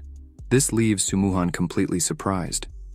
Su Muhan turns around running and asks what that condition would be. Xiao opens his fan again and says she just needed to worship him as her master. Su Muhan screams, saying she accepts. As long as Xiao saves her father, she would do anything. Su Muhan kneels and calls Xiao master. She asks him to accept this small token of respect. Xiao accepts and says that from today, she would be his second disciple, and asks her to stand up. The system window opens again and informs, "Congratulations to the host for accepting a new disciple. It was detected that the disciple has the human-level alchemy heart. The success rate of alchemy increases by 30%. The return reward was doubled, and the host obtained the alchemy heart, terrestrial level. The success rate of alchemy is increased by 70%. The information of the disciple Su Muhan was scanned and is being opened in the information panel. Name, Su Muhan. Identity, true second disciple. Understanding 60. Aptitude, 50. Talent, human-level alchemy heart, upgradable. Requirement, elixir improvement." Xiao, seeing all this, is a bit surprised. He just laments the fact that Su Muhan's aptitude and understanding are somewhat average. Thus, it seems she has to follow the path of infusing and transmitting the power of the alchemy heart. She raises her sword and says that in that case, she would be there to help. Xiao tells Ji to kill everyone there for him. Ji, without hesitation, agrees and attacks everyone there. The man who had attacked before thinks Ji is just a show-off and prepares to attack again. But Ji lands a kick on the man's face that even knocks out one of his teeth, throwing him hard against the wall behind. Wang Rongger, seeing this, widens his eyes and is shocked. Ji says she's had enough of this type of person who thinks too highly of themselves and has no power at all. Wang Rongger, trembling with fear and with a quivering voice, points to Ji asking how she dares to hit his people and asks if Ji knows who his father is. Ji charges at Wang Rongger, saying it doesn't matter who his father is.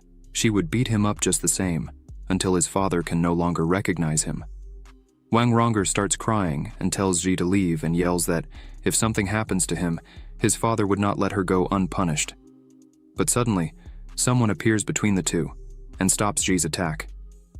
She's a bit surprised, as she hadn't noticed this man was there. Xiao just watches all this. This man is called Nameless.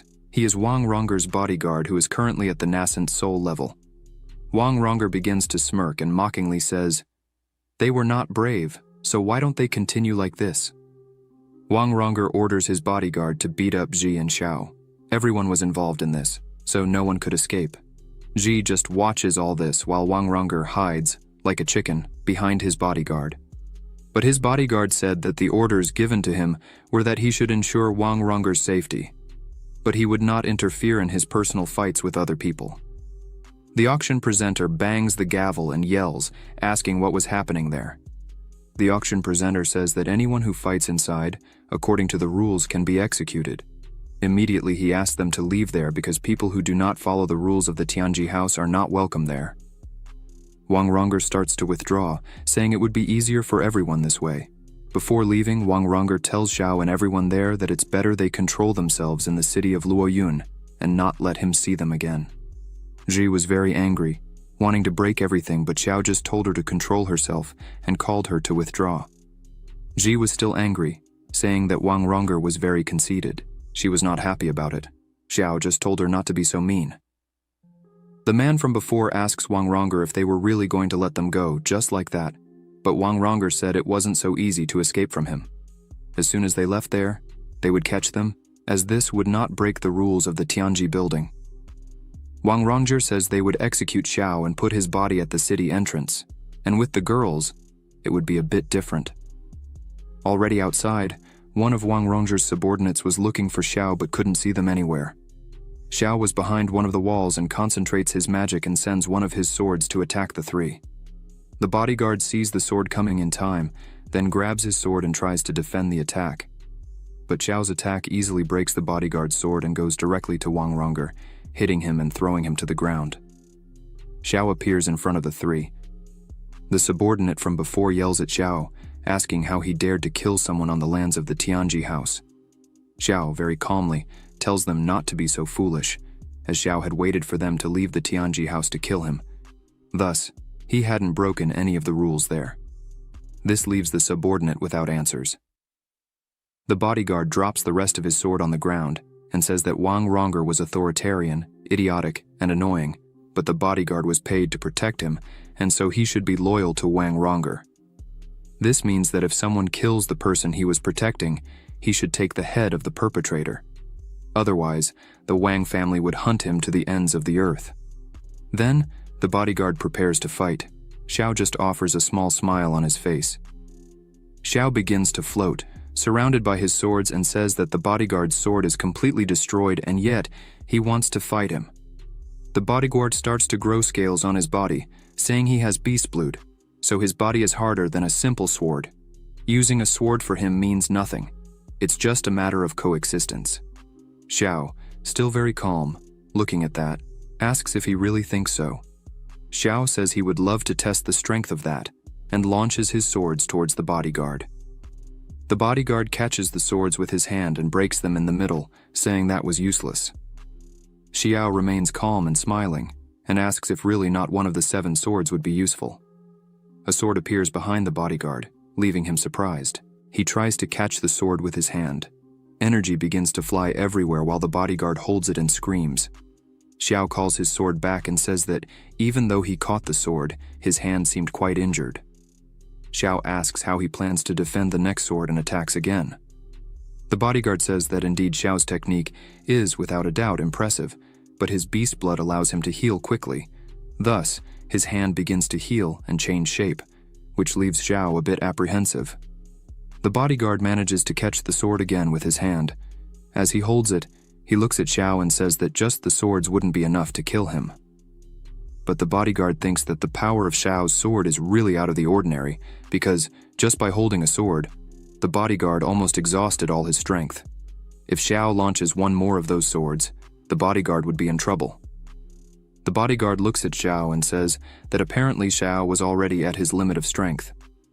Xiao, looking at that, thinks what the bodyguard said is really true. The ordinary magic swords don't have much effect on him. However, this melted core fire lotus that Xiao had obtained from the system is cultivated by absorbing the purest fire element from the world and is perfect for refining weapons. Xiao takes this moment to refine his equipment, and thus, a huge golden sword appears in front of him. Xiao says that this sword is extraordinarily dominant.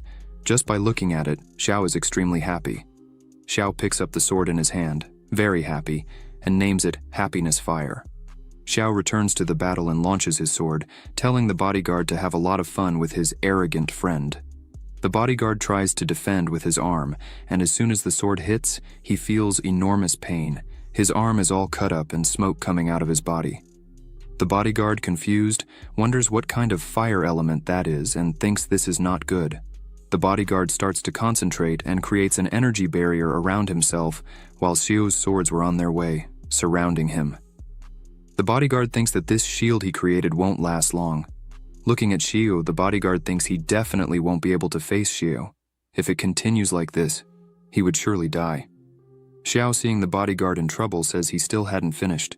Then, the sword that was in the bodyguard's hand starts to tremble and releases from the bodyguard's hand, breaking the barrier from inside out with extreme ease. Suddenly, all the swords are upon the bodyguard, and he can do nothing more. The bodyguard accepts defeat, lowers his head, and tells Xiao that he would accept anything. Xiao could kill him or damage his cultivation if he wished. Xiao just smiles and calls all his swords back to himself. The bodyguard, seeing this, does not understand why Xiao was sparing his life. Xiao says that if the bodyguard feels comfortable admitting defeat, then he would spare his life.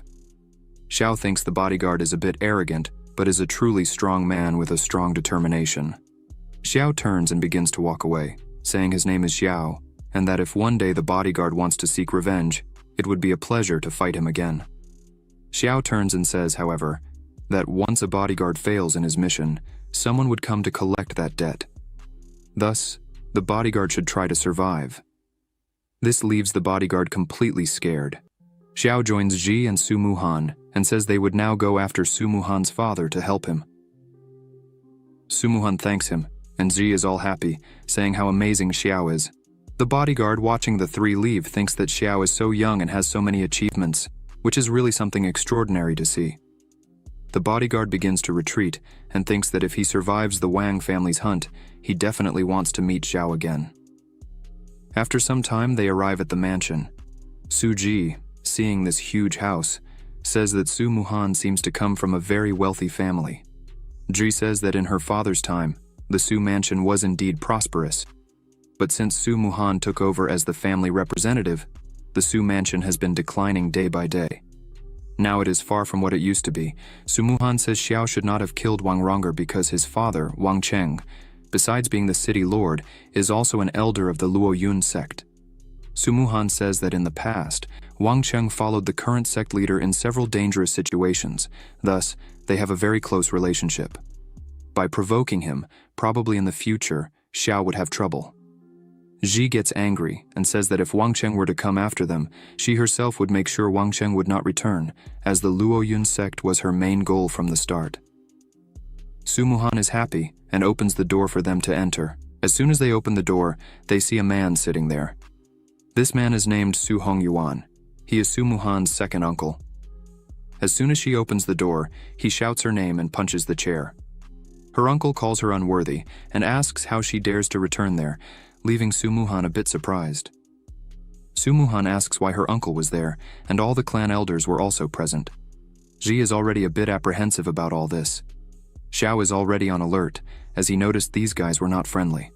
A woman points her finger at Su Muhan, and begins to say that Su Muhan should not even dare to ask that, because if they had not come there, they would never know that the Su family had been sold by Su Muhan herself.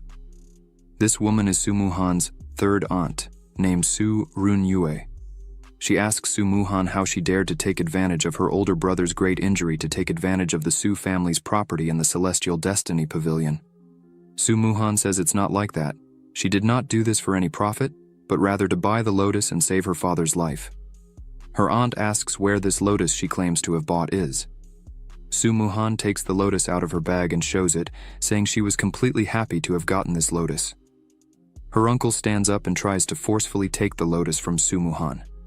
He is currently at the 6th level of the Golden Core. In terms of strength, Su Muhan turns around, scared, shouting for her uncle to stop, but before Su Muhan could see, Xiao steps in front of her with all his swords pointed at them and says he wanted to see who there would dare to touch a hair on Su Muhan. As soon as Su Hongyuan sees all of Xiao's power, he thinks it is something out of the ordinary, and clearly the power difference between them was glaring.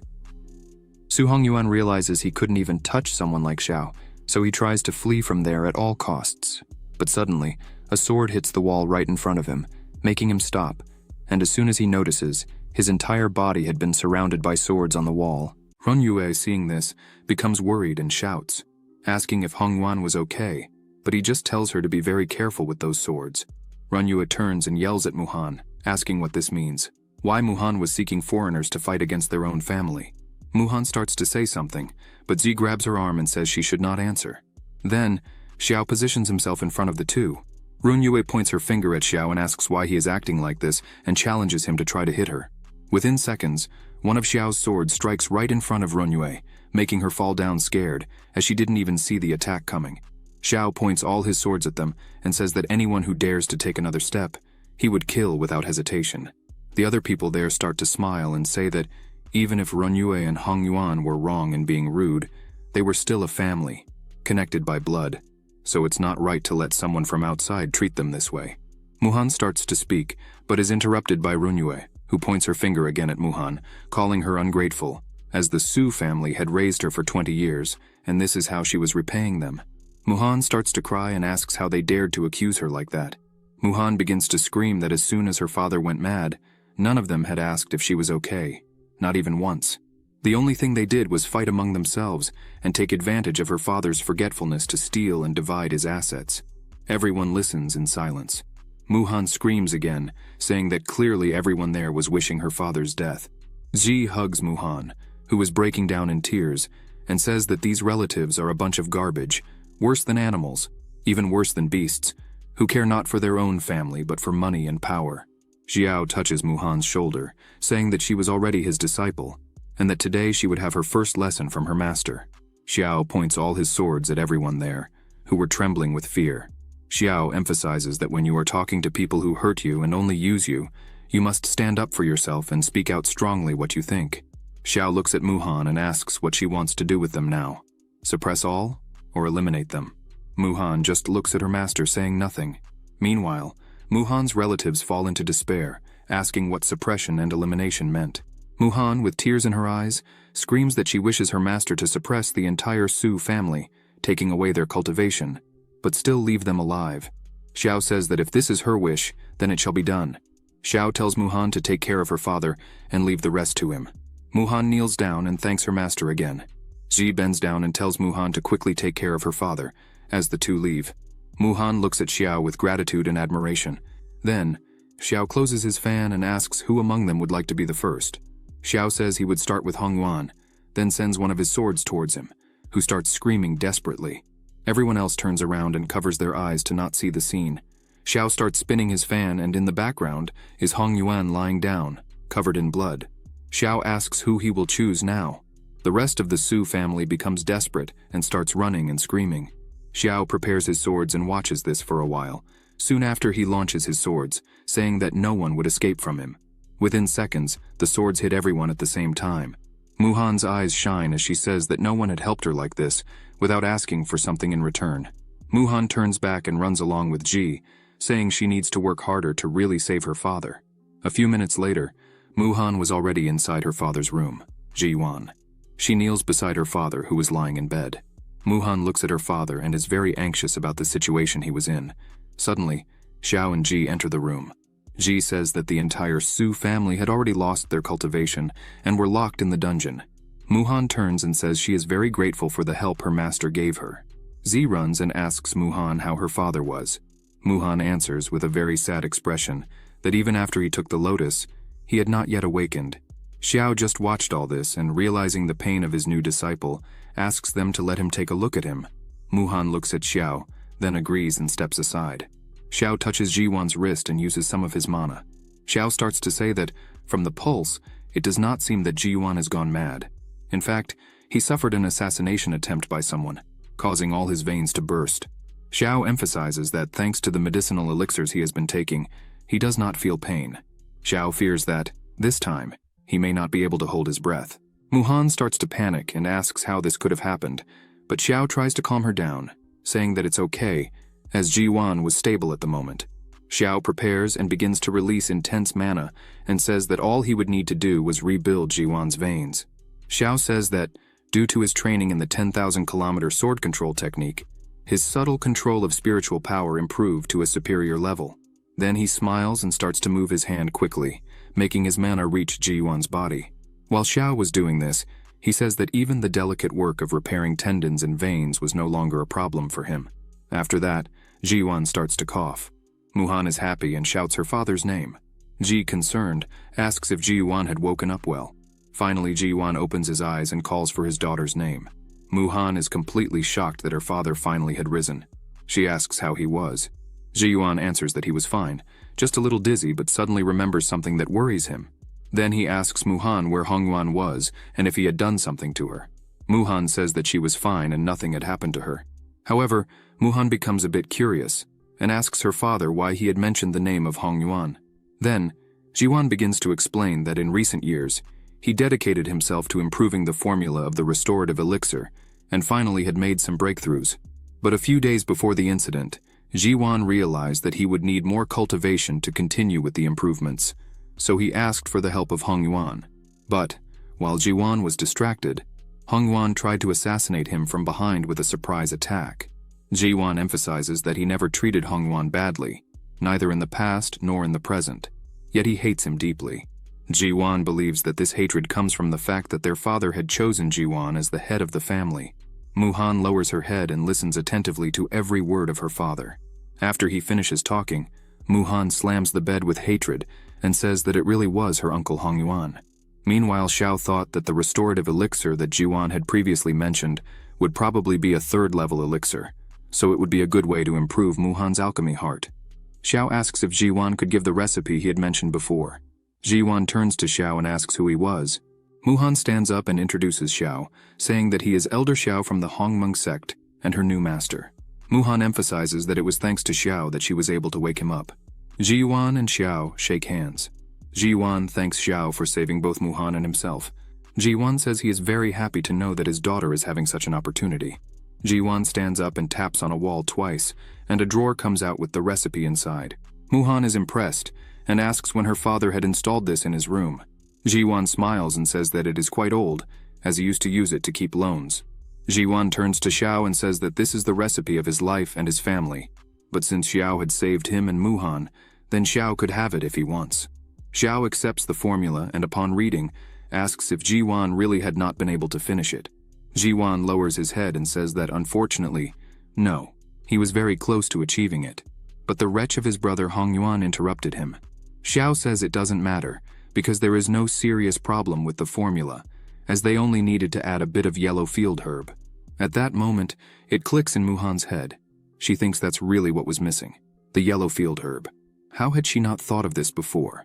The system opens and informs that, under the host's guidance, the disciple successfully understood the improved formula of the second level. Advanced recovery pill, and her talent, alchemy heart, was elevated to the mysterious level. After elevating the reward tenfold, the host's talent, alchemy heart, was elevated to the celestial level. At the celestial level, the success rate of the pills was increased by 99%, and the formula's compression increased by 30%. Xiao looks at this and thinks that the formula's compression index was increased by 30%, and that is the reason why Xiao started to have new ideas about many of the formulas he had obtained in the past. Jiwan takes Muhan's hand and says he can't even imagine what she went through having to take on everything alone for so long. Muhan says that it was what she was supposed to do, but unfortunately, she was not a good daughter to earn money. So, to maintain her father's medicine, she had to mortgage the family pharmacy, and thanks to this, it's possible that the Su family may not survive. Suddenly, Xiao says he has an idea, and this catches the attention of Muhan and Jiwan. Xiao throws a bag of money to them, saying that he could also recover the entire elixir store. Xiao says his plan is to recruit some alchemy apprentices, and that they would sign a lifelong contract with all of them so they would make pills and elixirs. However, there would be a condition that they do not reveal the formula. Jiwan, Muhan, and Ji just look at Xiao completely lost. Xiao continues to explain that if the apprentice refuses, then they would sign a non-competition agreement, and with that, they could not make the formula Xiao gave to them. Otherwise, Xiao would have to adopt a mean doctor stance and settle it another way. Xiao looks with a cold gaze and thinks that soon everyone would know how powerful they were. Xiao turns and says they can't waste more time. Then, he asks Muhan to make some pills and elixirs. Meanwhile, he and Zi would take care of Hong Yuan. Zi smiles and says goodbye to Muhan. Jiwan, seeing this, asks his daughter if her master is a respectable person. Muhan replies that yes, he is. In the dungeon, Hong Yuan was chained and trembling with fear, asking what they were going to do. Xiao just smiles and tells Ji to hurry up, as if she can't control the key of her sword. They won't get out of there. Zi concentrates a lot, and swords start to form one by one, until she reaches 10,000 swords. This is called Wanli sword. Around Zi there were many swords, all pointed at Hong Yuan, who was lying on the ground, trembling with fear of all this. Zi was all sweaty, as she had a hard time doing all this, but Xiao does not let her rest and says that she did very well. But the next step is to convert all this into just one sword. He smiles and says that he believes in Ji. This leaves Ji quite excited. She starts to concentrate and says that she also believes she could do this. A ball of mana forms at the tip of her finger, and suddenly, a giant sword appears right above her hand. Zi turns to Xiao, smiling, and says that she finally did it. Xiao smiles back and says that just with that, they were already enough to deal with the Luo Yun sect. While they were talking, Hong Yuan was dying of fear, leaning against the wall, looking at all this. Hong Yuan starts to scream as the great sword was about to hit him. Hong Yuan begs them to stop, shouting no. Xiao, sitting in a chair, asks Hong Yuan if he had thought the same way when he tried to kill Jiwan. Did he ever think this day would come? Xiao looks at Ji and asks her to finish. Then Ji attacks. but Hong Yuan manages to dodge. Xiao asks for the assassin to help as this won't do. Ji gets angry, saying she missed by a little, but Xiao tells her that she just needs to aim and shoot again. She doesn't need to rush as they had plenty of time. Then Zi tries again and misses once more, and continues missing for a few other times. Half an hour later, with various marks on the wall, Hong Yuan's body was lying in a pool of blood. The system opens and informs that it has been detected that the disciple has understood the Wanli sword control technique.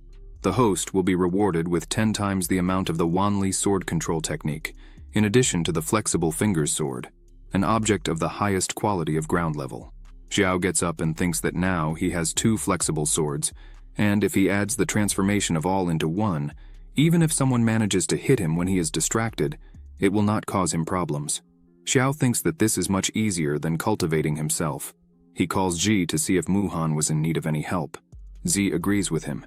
Meanwhile, at the mansion of the city lord Luo Yun, everything was very quiet on the outside. On the inside, in the hall, there were 3 people kneeling, and a body covered with a white cloth.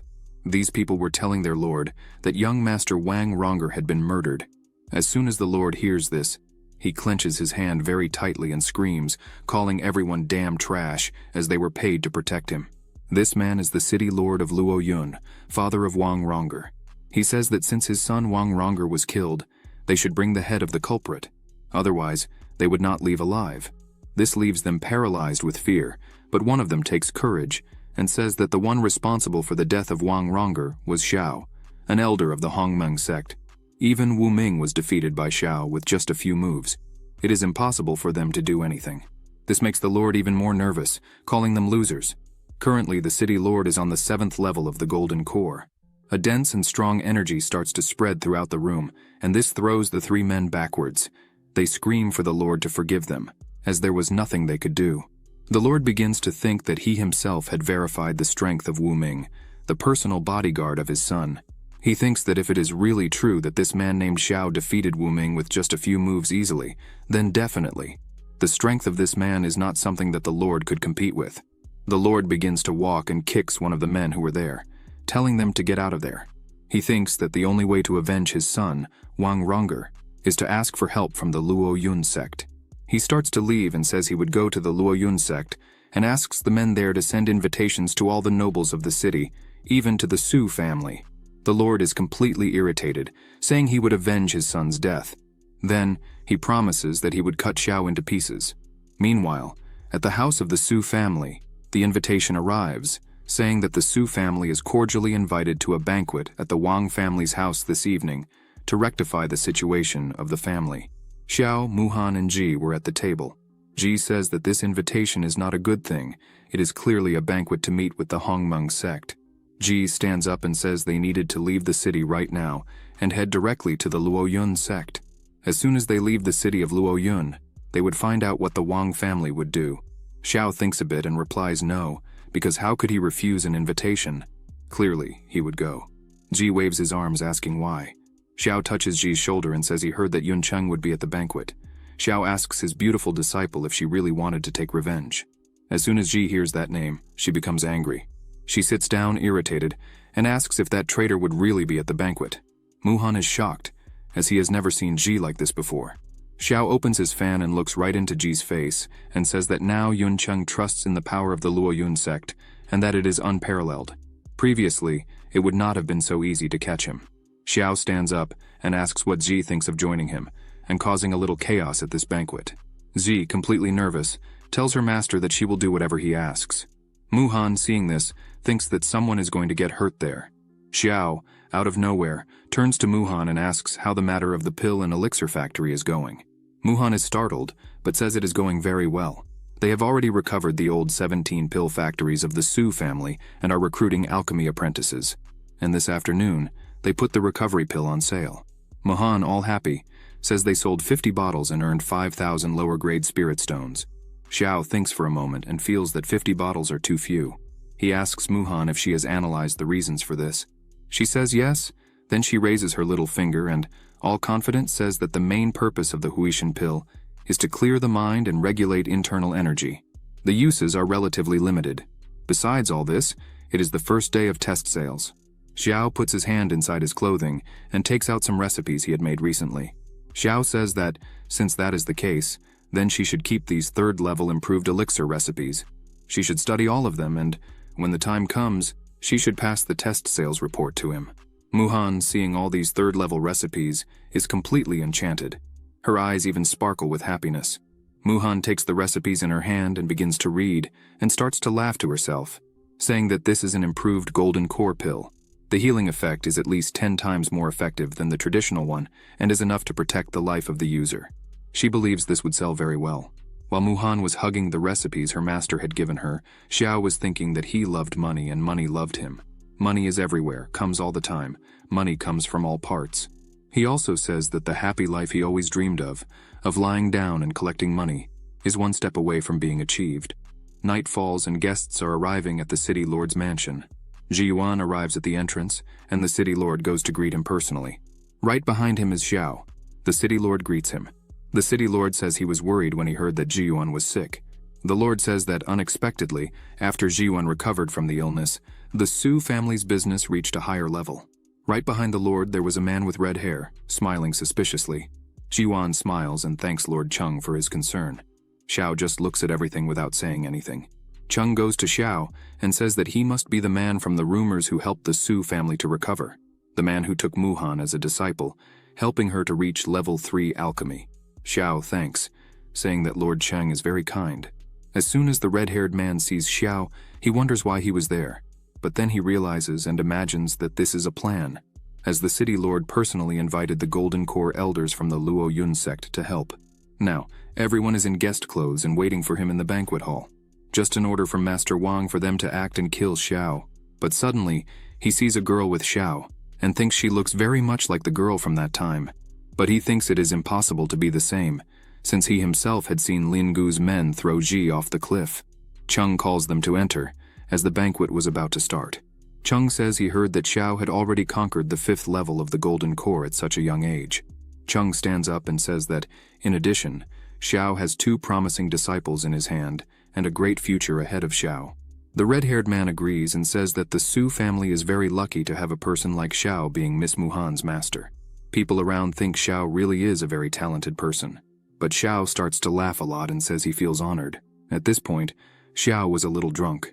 He turns another glass and says that in fact, there is a misunderstanding about his strength. Because in fact he was only at the 3rd level of the Golden Core, and the only reason it seems like he is at the 5th level of the Golden Core is... Z tries to stop him, but he shows one of his swords, saying that everything is thanks to this sword because he got it, and coincidentally, it is very powerful. He smiles again and says that if it weren't for this sword, he wouldn't dare to come down from the mountain. Muhan just looks at it, while Ji asks him to stop and not expose his treasure like that. What does he think he's doing?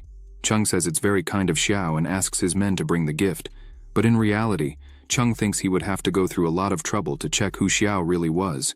But apparently, he's just a fool. A chest is carried to the place, catching Xiao's attention, who wonders what it could be. Chung says that he has long admired young Master Xiao, and today he had prepared a particularly generous gift, hoping to become friends with Xiao. As soon as it is opened, there are several spirit stones inside. As soon as Xiao sees all these stones, he runs off with his eyes shining, saying there were so many. Ji tries to stop him, but there's no time. Xiao starts to throw them in the air, hug them, and do everything with the stones, saying they should have bought some things for the sect and other things for themselves, but they ended up spending tens of millions of stones at once.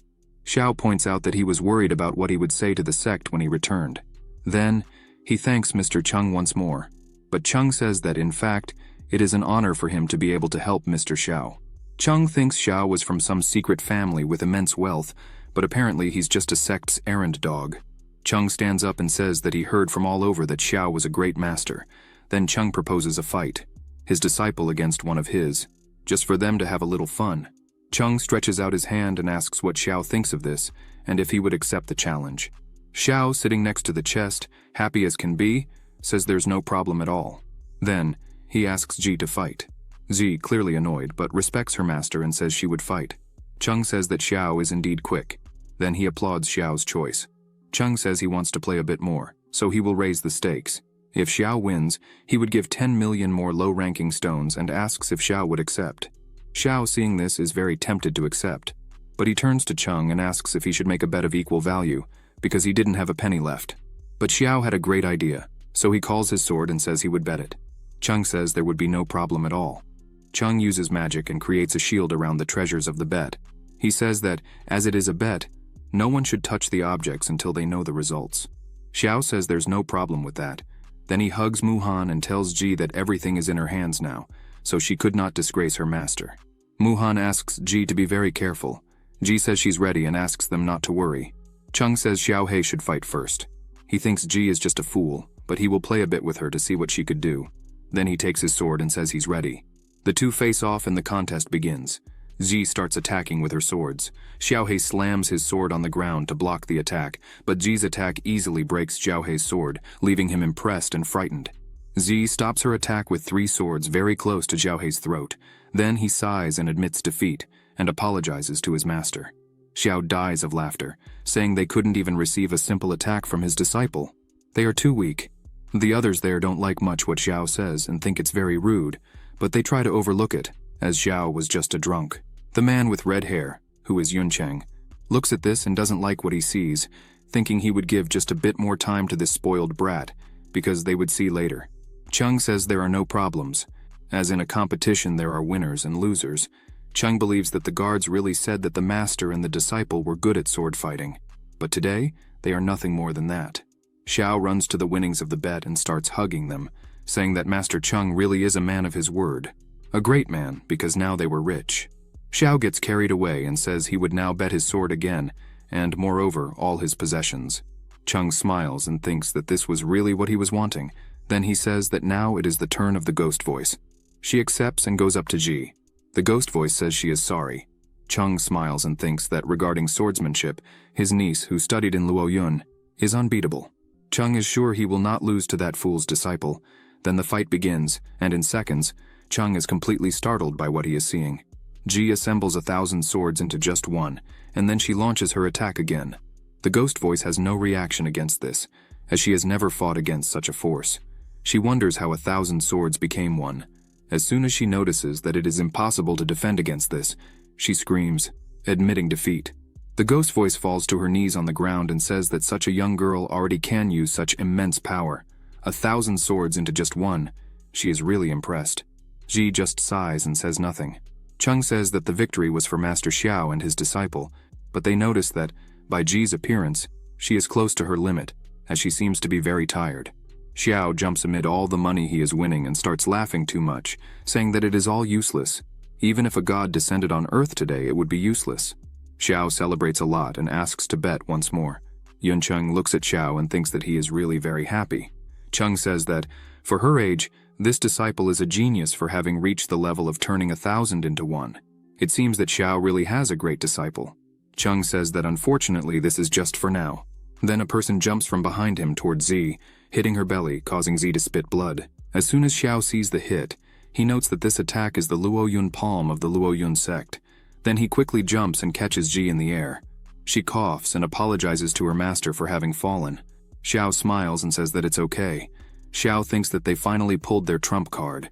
Muhan asks Ji if she was okay, but Zi did not answer as she was very tired. The woman who defeated Ji mocks, saying that it did not take time and she had already lost.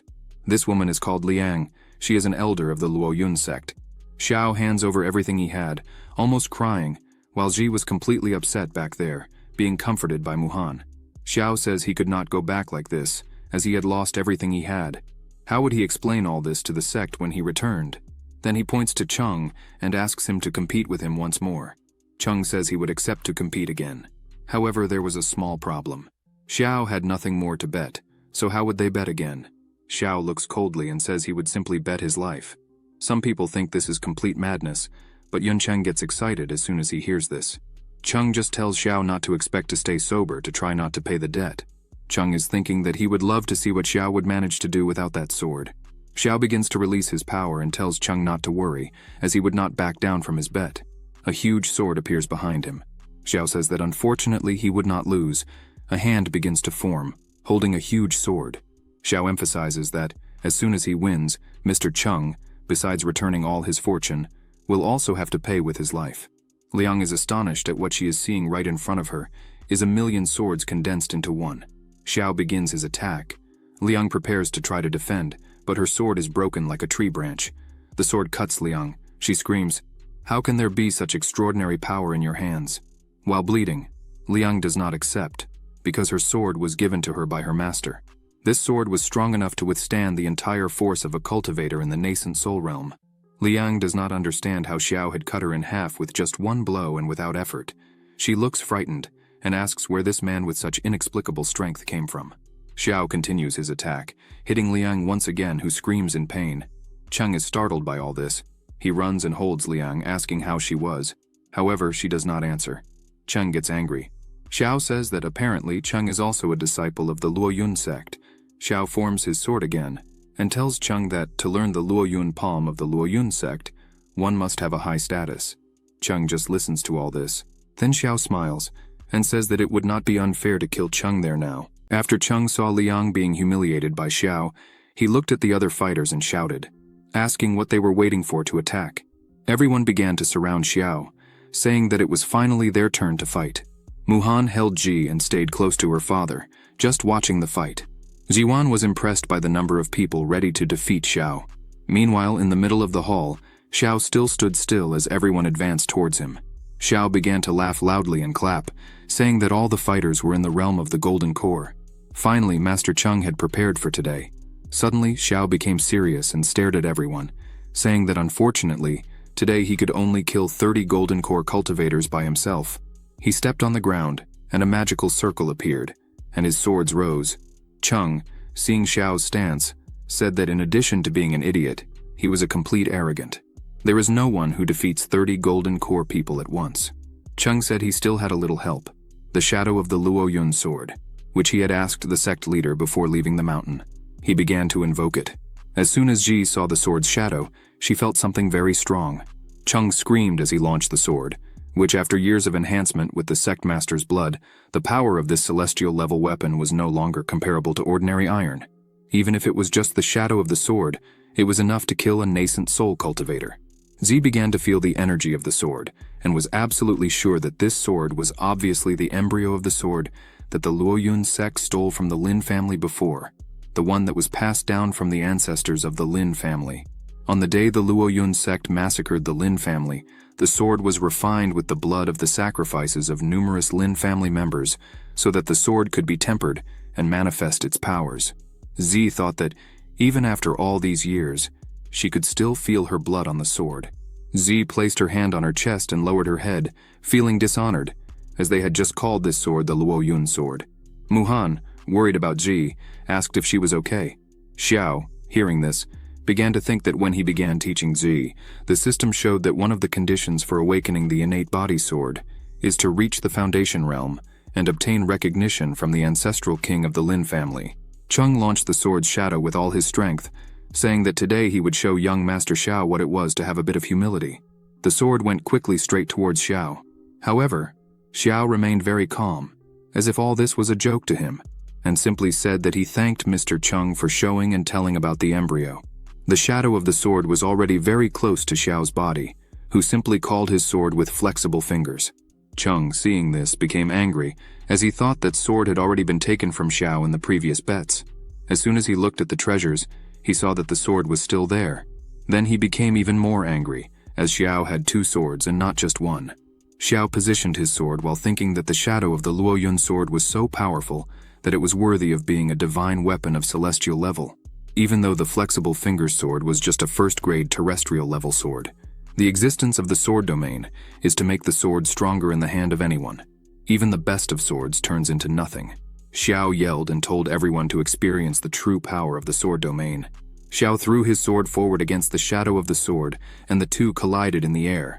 But with some ease, the flexible fingers sword began to penetrate the energy of the shadow of the sword, causing a huge explosion. Suddenly, Xiao's sword emerged from the middle of the smoke without a scratch. He opened his fan and mockingly asked if this was really all they could offer, as it was becoming boring. He had not yet felt a speck of fun. All the cultivators were fallen at his feet, leaving only Cheng holding Liang in his arms. Cheng looks back and wonders how a monster of this level could exist. He needs to escape as fast as possible from there. However, Xiao notices that Cheng wants to run away. He turns around and launches several of his swords, asking if Chung really thinks he could escape. Chung turns back, begging for his life, but it is too late. Xiao finishes off Chung without a second thought, and blood spreads everywhere. Yun Chung starts to get up, trembling from the ground, and as soon as he looks to the side, he sees that Chung is dead. This scares him. Suddenly, Xiao and Ji stop right in front of him. Yun Chung falls seated out of fear upon seeing them there. He starts to scream for them not to come any closer and begs for his life. Xiao steps on Yun Chung's leg, causing him immense pain. Xiao says that, much as he would like, it would not be him who would kill him. Ji approaches, conjuring her strength in her sword, and calls Yun Chung uncle, asking if he remembers her. With a trembling and scared voice, he asks if she really is Lin Ji. He cannot accept it and starts screaming that this could not be possible. Without any regret, and with just one strike, Ji cuts Yun Chung in half, saying that his answer was correct, and as a reward, he would receive death. After all this, Xiao calls Ji and strokes her head, saying that she did very well, but that next time she should not use the sword so brutally. Thus, when taking care of an enemy, one must not let them not feel much pain. So next time, she should try with a blunt blade. This will surely bring greater pain and cause a slow and painful death. Zi is happy and thanks him, saying that she understood and learned something new. Muhan's father is surprised by this teaching from Xiao and says that her master is really a sincere man, right? Muhan agrees with her father. Xiao calls Muhan and tells her that Mr. Chung has lost all his fortune to him, so she should take care of everything. Meanwhile, he would take Zi to visit the Luoyun sect. Muhan says that's fine. They could go ahead and leave the rest with her. Meanwhile, at the Luoyun sect, in the house of the leader Wen Yuan, he was sitting, conjuring magic on the sword that he had stolen from the Lin family. He starts to laugh and prepares himself. 10 years had passed, and the last soul of the Luoyun sword is finally about to completely submit to him. All the success or failure of 10 years of work depended only on this last move. So, he shoots a wave of energy towards the sword. As soon as the compressed energy in the sword starts to come out, it goes directly outside. The sword begins to tremble and throws Wen Yuan backwards. As soon as he gets up, he puts his hand on his chest and clearly feels that he has not fully mastered the sword. Then, he wonders why he was suddenly rejected like this by the sword. Suddenly, someone outside the room starts screaming, saying that the soul lamps of senior sister Liu Yu, Wang Wencheng, and Yun Cheng have been extinguished. The leader cannot believe this. So he gets up and quickly opens the door, asking what was happening. Meanwhile, the energy of the sword starts to move, leaving the room, passing through the window, traveling through the whole sect, until it reaches a person who is hiding behind a rock. This person is Ji, who was concentrating on finding the sword. Xiao observes this and comments that the ancestral sword of the Lin family was refined with the essence and blood of the Lin family. Ji had said she could feel the existence of the sword through the blood, and this was the first time Xiao heard this in his entire life. As soon as Ji finishes, Xiao asks what the situation is. Ji smiles and says that she really felt the sword. The people of the Luoyun sect probably still have not been able to conquer that sword. Ji points out that she has already left her spiritual consciousness in the sword. As soon as she finds it, she would be able to submit it. Xiao says that this is really incredible. Since everything is ready, today they would invade the entire Luoyun sect at once. As Xiao prepares for this, Wen Yuan is checking the soul candles and is really angry at what he sees. Then he starts to say that all this is Chung's fault. The last time he had been in contact, he had said that his son had been killed by a wandering cultivator.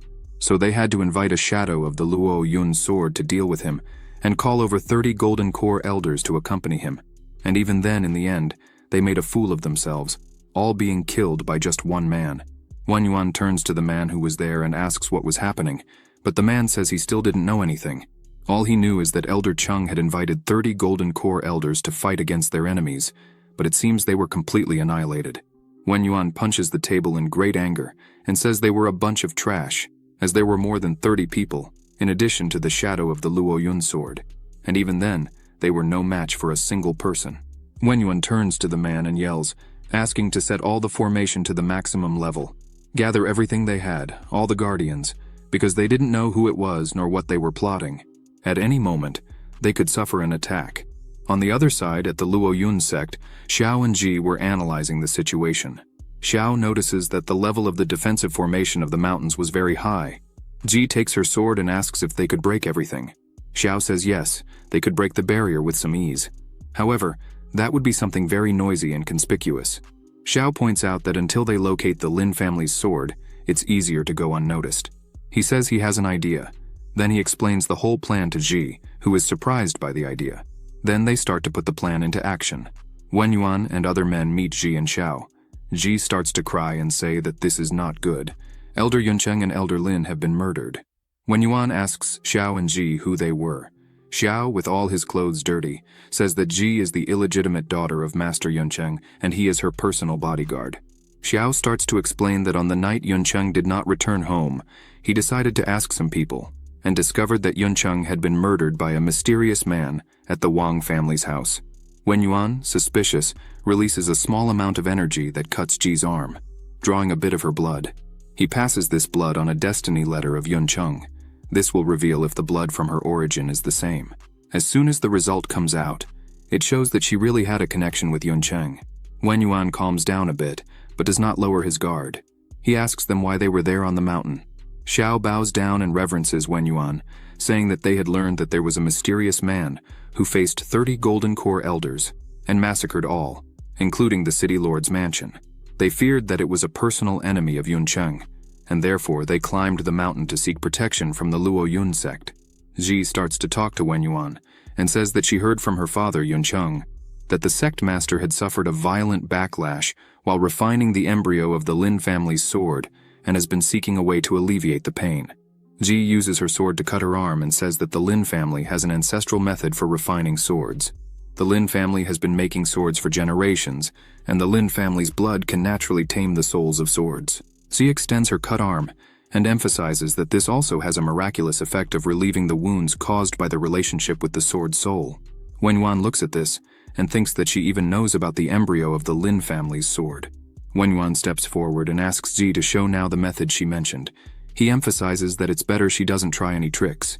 Wen Yuan releases his energy and says that if they try anything, they will have to face the consequences. Ji says there is no problem. He could try. Then, her blood starts to come out of her arm and travel through Wen Yuan's body. He closes his eyes and thinks that he can really feel all the internal wounds caused by the Luo Yun sword are really healing. After this, Wen Yuan turns around and invites them to enter. Xiao hugs Ji, and they start to enter. Wen Yuan stays a bit behind and speaks with one of his followers, saying he would decrease the investigation of Elder Cheng's incident and the others while he is away. No one can open the mountain's protection formation. Moreover, he should arrange a place for Xiao and Ji to stay. Xiao looks at this and thinks that this is indeed a real opportunity. During the night, in the training room, Xiao and Ji are sitting, training. A large amount of energy surrounds the two. The focus is for Ji to reach the first level of foundation creation. Xiao transfers 200 days of cultivation to Ji, who manages to break through to the first level of foundation creation. The system opens and notifies that the host has transferred 200 days of cultivation to his disciple and will be rewarded with 3 times that amount, receiving 600 days of cultivation. Xiao tells Ji that now she has the cultivation level of the first level of foundation creation. As soon as she obtains the Lin family's sword embryo, she will be able to awaken her innate body sword. Ji does not understand anything and asks what is innate body sword. Xiao smiles and says it's nothing serious. They should proceed with the plan. Then, they leave the room, and, on top of a roof, Xiao asks if Ji really could find the sword. Ji says yes, there is nothing to worry about. Xiao says he trusts her and asks her to lead the way. The two start to move forward. They arrive at one of the houses, and a guard was on watch, but was completely passed out, sleeping. Xiao says it's no problem anymore, as he had lowered his and her aura. No one below the nascent soul realm will be able to sense them there. After closing the door, they finally find the sword. Xiao tells Ji to start refining calmly, as he would protect her from anything. Ji approaches the sword, sits on the ground and starts to conjure her energy, casting it onto the sword. This starts to create a reaction in the sword, and waves of energy begin to come out of it. This hits Ji, who ends up getting hurt. She thinks the sword still retains the spiritual consciousness of the Luo Yun sect leader. With that, the guard wakes up and asks who was there. The man quickly grabs something and breaks it in his hand, which sends a signal to the sky. Xiao gets angry and thinks that it seems impossible to hide the truth. He summons his swords and says that if that's the case, then it's time to make a mess. Meanwhile, Wen Yuan was traveling on top of his sword, and noticing the signal, turns around frightened as someone was attempting to steal his Luo Yun sword. This was clearly an enemy attack. After the signal, quickly several men arrive there and say that Xiao was surrounded. Then they ask who dares to act so recklessly in the Luoyun sect, and ask for Xiao's name. He then goes outside and says that, unfortunately, today, without his permission, no one would be able to enter this building. Xiao points his fan at everyone there and says they could all fight together if they wished. Xiao sends his swords towards the men there. The men start to create magical circles and ask how Xiao can be so arrogant in front of everyone there. The Golden Core practitioners, although only skilled in sword abilities, quickly see Xiao's attacks begin to destroy ancestral weapons with just one hit and hit them one after another. Xiao, seeing this, smiles and says that the last time he killed 30 Golden Core cultivators, he thought they were drunk and therefore were not able to fight well. But based on what you are showing me, it seems that the Luoyun sect is nothing more than this bunch of trash. As soon as they hear this, they despair in knowing that the man who killed the 30 cultivators all at once was this man right in front of them. Xiao starts to float, and an overwhelming energy begins to surround his body. Xiao says he would not change his name or his surname. Xiao looks straight into the eyes of everyone there and says his name is Xiao Xuan from the Nanli sect. After this night, if anyone alive from the Luoyun sect still has the courage to face me, remember this name and look for it. One of the cultivators starts to say that he does not believe Xiao could really be from the Nanli sect, but within a radius of 10 kilometers, the only one that could compete with the Luoyun sect is the Nanli sect. He orders everyone to attack to capture the intruder who is in the sect. Xiao smiles and thanks them for their courage, as thanks to this he would have a bit of fun. Xiao begins his attack, controlling his swords which, without much trouble, begin to hit each of the cultivators one by one, who scream in pain and beg for help.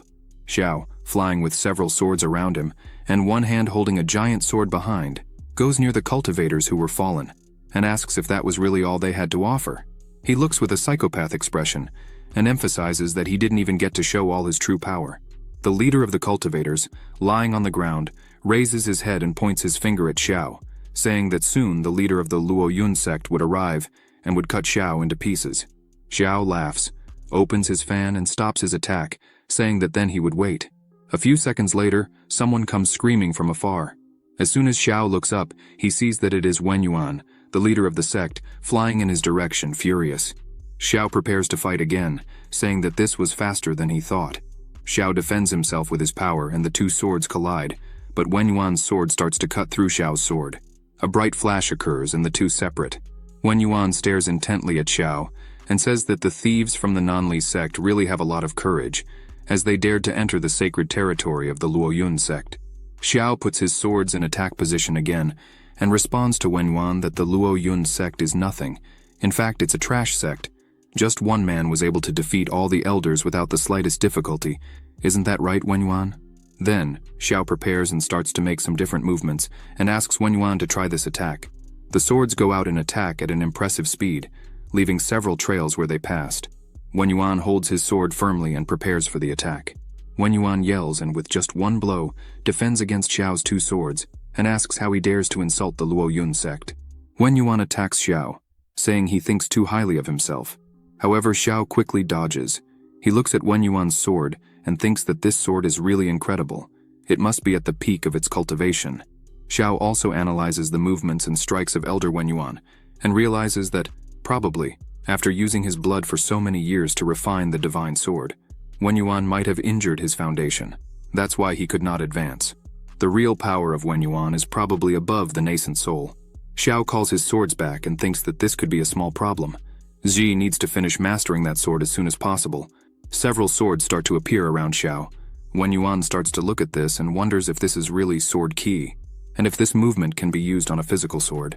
He also notes that just one of the swords is already quite powerful. It's definitely of the highest level. But more and more swords appeared, and as soon as Wen Yuan really looks up, he is completely scared, and thinks that there were tens of thousands of the highest level swords. This is not a sword technique. The correct thing to say is that it's a supreme divine skill.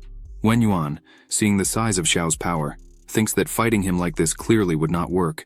Wen Yuan thinks he would need to use all the power he could find. Then, he sticks his sword into the ground, and an energy starts to come out of it, and hits the shield that protected the Luoyun sect. Wen Yuan yells that his only hope is to activate the great protective formation of the mountain, as the Luoyun sect is not something just anyone can handle. Suddenly, a huge beam of energy comes quickly in the direction of Xiao, who is startled for a moment. However, he dodges with ease. As soon as Xiao looks to the side, he sees that the shot made a huge hole in the ground. Xiao says that as far as he knew, the mountain protector of the Luoyun sect had been abandoned by the first sect master. Since then, 100 years had passed, and her power had not diminished in the slightest. He thinks that with this attack, all shadows of the flexible fingers swords had completely disappeared. If it had hit him, clearly he would have had a big problem. Thus, he needs to be a bit more careful with this fight. Suddenly, a very strong pink energy beam begins to rise to the sky, catching Xiao's attention. As soon as he really sees it, he says that it is finally done. Z was able to master the sword just in time.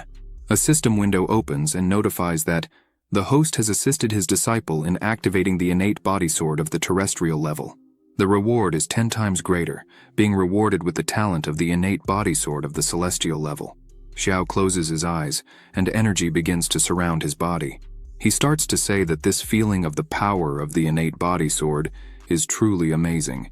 He was feeling as if he had acquired an additional understanding of every trace of sword energy that roams between heaven and earth.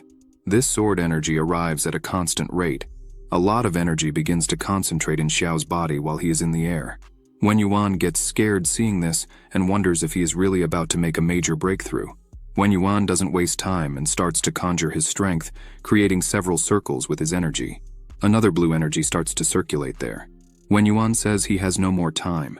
He would explode Xiao at that exact moment. Wen Yuan's eyes shining as he yells for Xiao to show his true power and how much he would manage to advance. But out of nowhere, the energy circles that Wen Yuan had created begin to disappear, leaving him scared and confused. He tries to create new circles, but the mountain's protection no longer responds. Wen Yuan wonders why the mountain's protection was no longer under his control. Xiao begins to walk with overwhelming energy coming out of his body, and with a penetrating look, says that Wen Yuan is not a good leader. A great sword begins to form above them, containing overwhelming energy. Xiao, while forming his sword, says that it is more than obvious that the true Luoyun sword is hidden within the protective formation of mountains of his Luoyun sect.